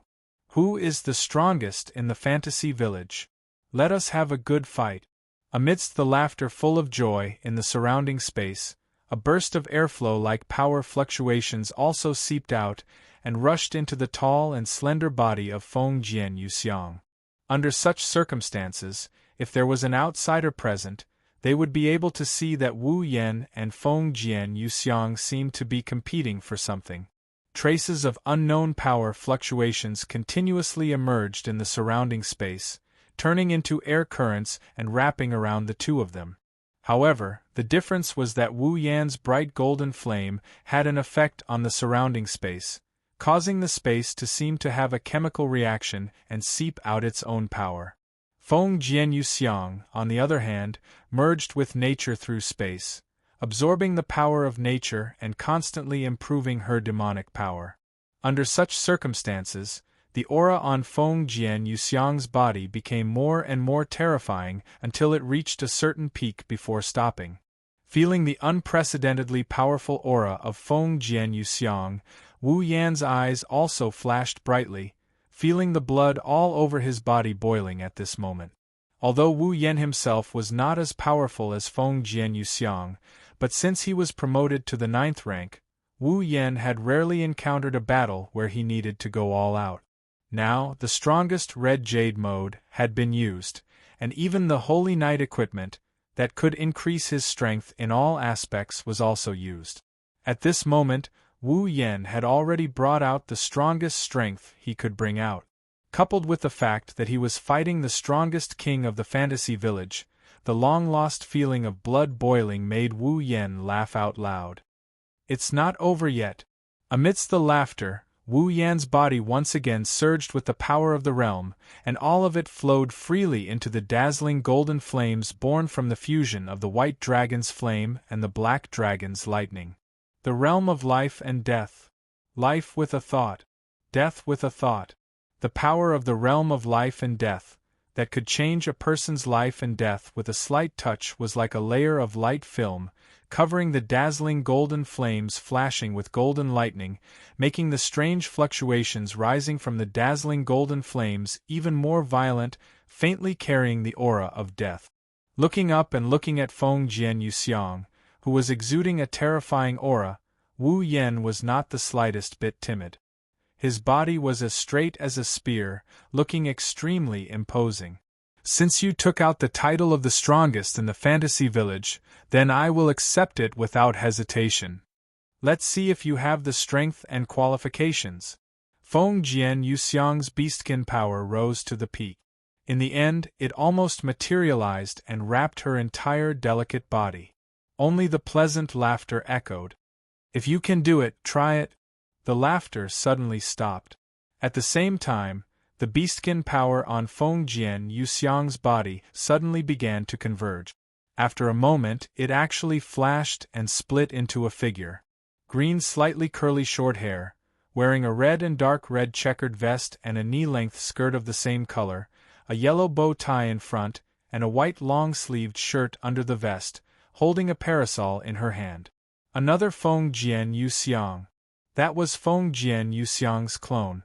Feng Jian Yuxiang had the ability to split into a clone that was completely no different from herself. This doppelganger had almost the same level of power as delicate fragrance Feng Jian's main body. In other words, Wu Yan was now facing the two strongest existences in the fantasy village. "Come on. Let's fight." It was still the same sentence. The two Feng Jian Yuxiang raised the parasol in their hands at the same time, and all the beastkin power on their bodies surged to the tip of the parasol. With the infusion of such a huge amount of beastkin power, at the tip of the two parasol, a liquid-like emerald green energy flowed like liquid. "One move. Let's decide the winner." With a fierce shake of their hands, the two Feng Jian Yuxiang pointed the parasol in their hands at Wu Yan at the same time. Immediately, all the beastkin power on their body flowed along the parasol. Doubles Park. The beastkin power flowing on the tips of the two parasol burst out. Two overwhelming beams of light with a sharp and ear-piercing sound cut through the space like lightning and shot straight at Wu Yan in the distance. Wherever the beam of light passed, the space shattered inch by inch. Wu Yan's vision was completely covered by the bright light above the overwhelming beam of light. As the target of the beam of light, Wu Yan could clearly feel the terrifying power in the two huge beams of light. However, Wu Yan also had absolute confidence. The golden flames fused with the power of the two familiars, coupled with the power of his realm. Any attack would dissipate in the face of this power. Taking a step forward, Wu Yen released one of his hands and raised the dazzling golden flames flickering with golden light above his head. His arm trembled, as if he wanted to throw the golden flames in his hand out. Whoosh! Like a meteor, a golden ray of light shot out from Wu Yan's hand like a hot knife through butter. It shot out like a hot knife through butter. The moment the stream of light shot out, the surrounding space rippled like the surface of a lake with a huge rock thrown into it. It didn't take long for it to suddenly burst open, exploding into cracks more than 10 meters wide that spread along the trajectory of the stream of light. Chapter 1853. Swish! Amidst an extremely sharp sonic boom, the resplendent golden flames that had turned into streaks of light tore through the air like a meteor. Wherever they passed, the space collapsed into pitch-black cracks that were nearly a dozen meters long. The space in this area was completely shattered like glass, causing the area to be in a sorry state. Swish! The two huge pillars of light that descended from the sky emitted a strong light that seemed to occupy the entire sky. They also carried an extremely terrifying power and a sharp sonic boom that seemed to distort space. They were like meteorites that fell straight down. No matter if it was the golden stream of light or the dazzling light pillars, both contained terrifying attacks that were enough to shatter the space along the way and spread the cracks. Just the fluctuations that leaked out were enough to kill a ninth-stage powerhouse on the spot. Two extremely frightening attacks that caused even the sky to change color finally collided violently in the next instant. However, just as Wu Yen and Feng Jian Yuxiang tensed up and prepared for the upcoming victory and defeat, waiting for the earth-shattering explosion caused by the collision of the two attacks, there was strangely no sound in midair. Wu Yen and Feng Jian Yuxiang lifted their heads in astonishment and witnessed the collision of the two attacks. Then, they witnessed this scene. In midair, the ratio was completely different. The two attacks of completely different colors didn't clash fiercely with each other at the moment of collision. Instead, they twisted together like two masses of water of different colors. The golden and green attacks had unknowingly twisted into a huge sphere. The two colors of gold and green swirled around each other in the sphere. The space around the sphere became extremely distorted. Vaguely, there were extremely subtle tearing sounds coming from the inside of the sphere. Wu Yen stared at the twisted sphere in midair. A sphere of two colors. His face was as pale as a sheet of paper, and even his body was swaying. Xiao's magical fluctuations had weakened to an unprecedented level. If it weren't for the remaining magical fluctuations, perhaps even Wu Yen wouldn't be able to hover in midair. Apparently, it fused the white dragon's flames and the black dragon's lightning together. It formed the dazzling golden flames that carried golden electric arcs on the surface and even enhanced the realm of life and death. This attack. It had almost squeezed out all the magical powers in Wu Yan's body that had never been exhausted. Compared to Wu Yan, Feng Jian Yuxiang's situation was slightly better.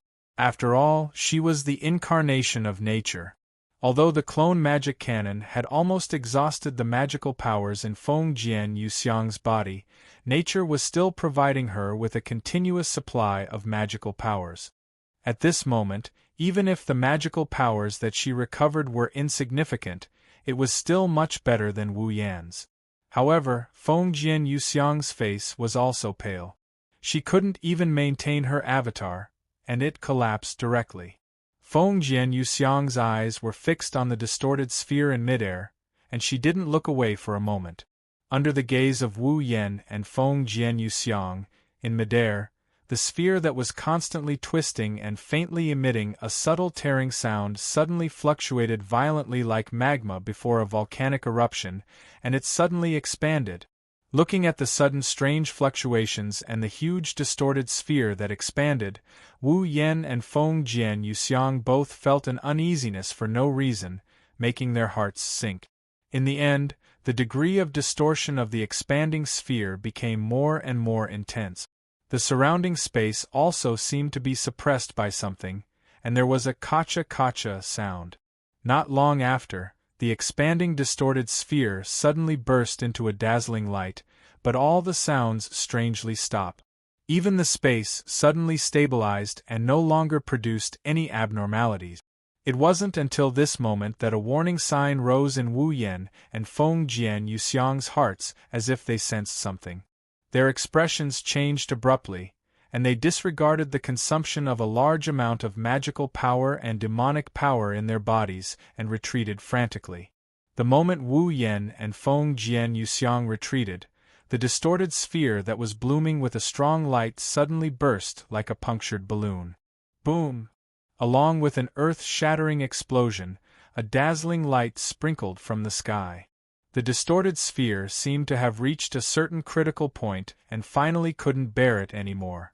It exploded in midair along with an extremely terrifying shockwave. Wherever the shockwaves passed, the space trembled, and in less than half a second, like glass, it shattered piece by piece. Boom! Wu Yan and Feng Jian Yuxiang, who were retreating, had just retreated for a distance when the terrifying shockwave caught up with them at lightning speed. Like a truck, it slammed into Wu Yan and Feng Jian Yuxiang fiercely. Pfff. Under the terrifying impact, a mouthful of crimson blood spurted out from Wu Yan and Feng Jian Yuxiang's mouths at the same time. Immediately, both of them were sent flying like garbage, directly smashing into the barrier of the eternal night fourfold barrier that shrouded the entire sunflower field. Boom! The eternal night fourfold barrier was smashed into pieces by Wu Yan and Feng Jian Yuxiang, who were sent flying backward. The rest of the barrier also collapsed and disappeared completely from the impact of the shockwave. But the aftermath of the impact continued to spread to the surroundings. The sunflower field was originally relatively close to the Boli Great Barrier of Fantasy Town. With the shockwave still raging, it wouldn't take long for the Boli Great Barrier to suffer the same impact. At that time, it would inevitably shatter directly like the Eternal Night Fourfold Barrier.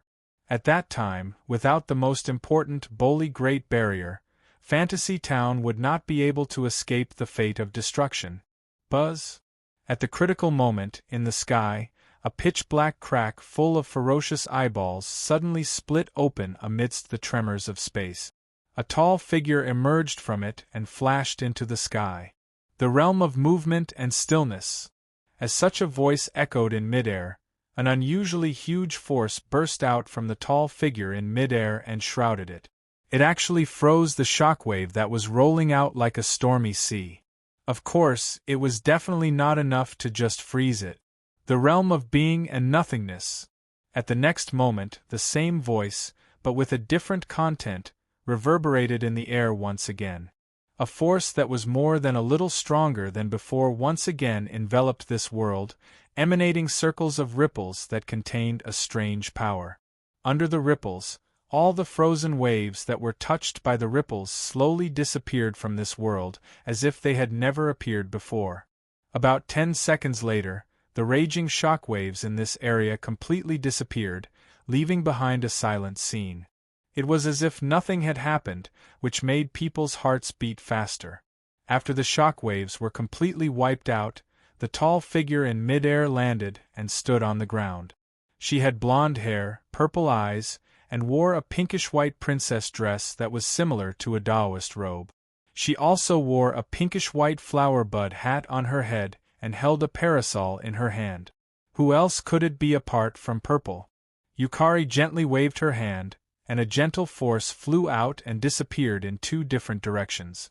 Then, it carried 2 people who were in a sorry state and had traces of blood on their bodies back to Yukari. Purple didn't look at Tensei Fujimi, but directly looked at Wu Yan. She looked at Wu Yan, who had completely fallen into a state of unconsciousness, and smiled bitterly. It's just a drop of blood. If you want to get it, there are many ways. Why do you have to make yourself like this? Although she said so, Purple knew that it was entirely because she didn't return to Wu Yan's side and had been hiding in the dark to spy on Wu Yan. That was why Wu Yen used the simplest and most violent method to obtain a drop of blood from Tensei Fujimi. It was her fault. Purple crouched down and pressed her hand on Wu Yan's body. After a while, she let out a sigh of relief. Fortunately, although the injury is serious, with Xiao Yan's recovery ability, he should be able to recover soon. Chapter 1854.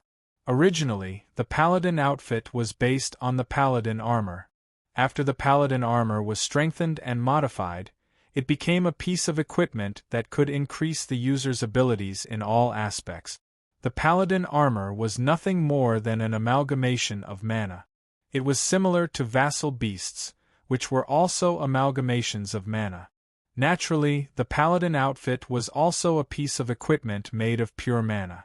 The only difference was that the vassal beast's consciousness was lodged in the user's blood. The user only needed to provide mana for the vassal beasts to manifest their own forms and abilities. On the other hand, the Paladin armor was based on the design. The user had to ask the dragon who created the Paladin armor to create the Paladin armor according to the design. Only then would the Paladin armor be able to display its proper form and abilities. The same went for the Paladin outfit.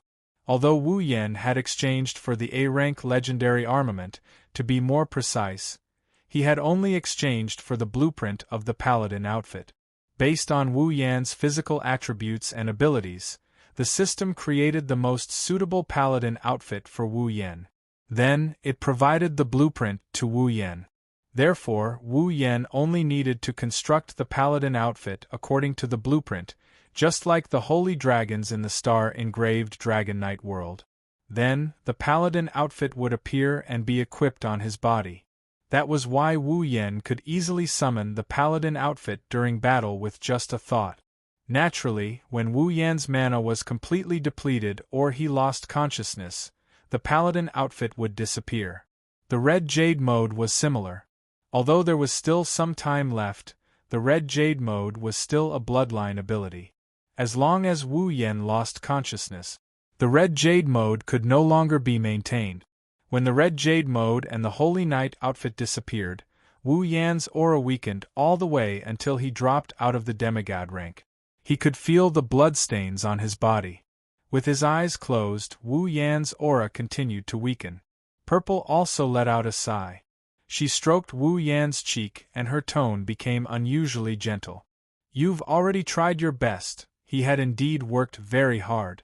To be able to fight against Yuka Kazumi, the strongest person in Fantasy Town, who even Yuka Kazumi couldn't defeat in the past. Even if it was because of the Red Jade mode and the Holy Knight equipment, Wu Yen could still be proud. After saying this, Z stood up, raised his head, and looked at the surroundings. The first thing that caught his eye was the place that had turned into a terrible mess. It used to be a field of golden sunflowers or a field of sunflowers that stretched as far as the eye could see. Now, the sunflowers' golden color and the grassland's green color had all disappeared. Only the dark gray and brown soil remained. As if a typhoon had passed through, the scene became chaotic and battered. The sunflowers and grassland had long since disappeared in this battle. The ground was also razed to the ground, showing the darkest color. There were even potholes everywhere, filled with rolling stones. It was abnormally desolate.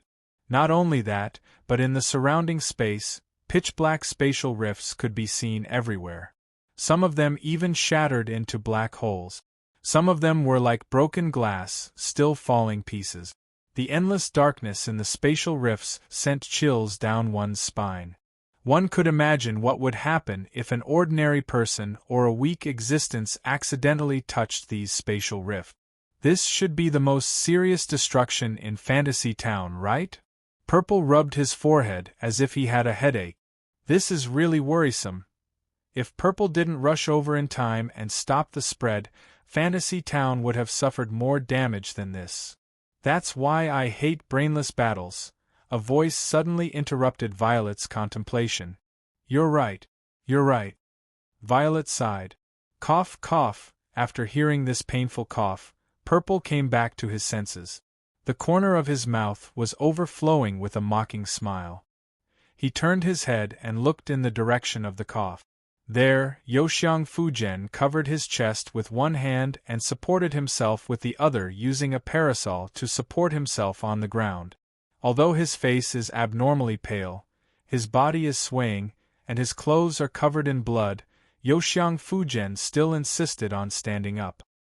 He didn't allow himself to lie weakly on the ground and cough. Wu Yan has already lost consciousness under the impact of the storm, but Yoxiang Fujian is still conscious and still has the strength to stand up. From this, it can be seen how strong Yoxiang Fujian is. It's a pity that even though she didn't lose her consciousness, she doesn't have the same immortality as Wu Yan. As the strongest of the monsters and the embodiment of nature, even if she has a strong regenerative ability, it seems like she won't be able to recover from her injuries in a short period of time. Looking at Yoxiang Fujian standing up with a pale face and covering his chest with a paper fan, Purple took out his paper fan and covered the lower half of his face, but there is a hint of ridicule in his tone. Era, I don't think I've ever seen you in such a sorry state. In the past, Fengjian Yuxiang and Purple also had a battle. In that battle, because she was worried about the safety of the fantasy village, Yukari did not use her full strength. As a result, she was pursued by Delicate Fragrance, who used all of her strength without any scruples. It could be said that she was in an extremely sorry state. Now that the tables have turned, it's only natural for Yukari to ridicule Wu Yan after seeing Yukari in such a pitiful state during the fight. Yoxiang Fujian seems to have guessed that Purple will have this reaction. He covered his chest and didn't even look at Purple. He cast his gaze on Wu Yan, who fell into a coma. After a long time, he showed a somewhat empty smile. Looks like I've won, that's right. Wu Yan has lost consciousness, which is equivalent to losing the ability to fight. Although the injuries on his body are recovering at a speed visible to the naked eye, he can't continue to fight. On the other hand, Yoxiang Fujian, even if his body is injured enough to kill an ordinary human or demon a dozen times, his recovery ability is not as good as Wu Yan's. But with the support of nature, he has recovered some of his demon power. Maybe he can't do anything in close combat, but he can still use one or two magic cannon attacks. In other words, Yoxiang Fujian did win this battle. That's true. Purple also calmly admitted this statement, but his eyes have been staring at Yoxiang Fujian. But why do I feel that you don't seem very happy? I just can't accept this kind of victory. Yoxiang Fujian moved his body that is full of pain and said indifferently. If he didn't faint, the loser would probably be me, and I still have the ability to fight, so it's not a clear winner. If he didn't faint, the loser would probably be you? Still have the ability to fight? Purple looked at Yoxiang Fujian meaningfully. What a surprise. You would actually use hypotheses such as if, and probably to justify yourself after a battle. It seems like you don't want to admit the result of this battle. This is indeed a very surprising thing. For Yoxiang Fujian, a battle is a battle, the process of a battle is ever-changing, anything can happen, so he definitely won't use if to evaluate a battle after the battle. After all, there is no if in a battle, the result is everything. Yoxiang Fujian did win this battle, there is no doubt about this. There is no if to say. Because Wu Yan did lose consciousness, he can't continue to fight. Yoxiang Fujian was very clear about this result. He frowned at himself for using if to deny this result, but after a while, he put on a chuckle. Maybe, I'm looking forward to another battle with him. Leaving this sentence, Fengjian Yuxiang propped up her body and opened her parasol. She turned around and slowly walked away. Today's weather is good, the flowers should grow well, right? Looking at the back of Fengjian Yuxiang, who was gradually walking away, Violet was silent for a long time. Then, she helplessly sighed. I'm really not good at dealing with her.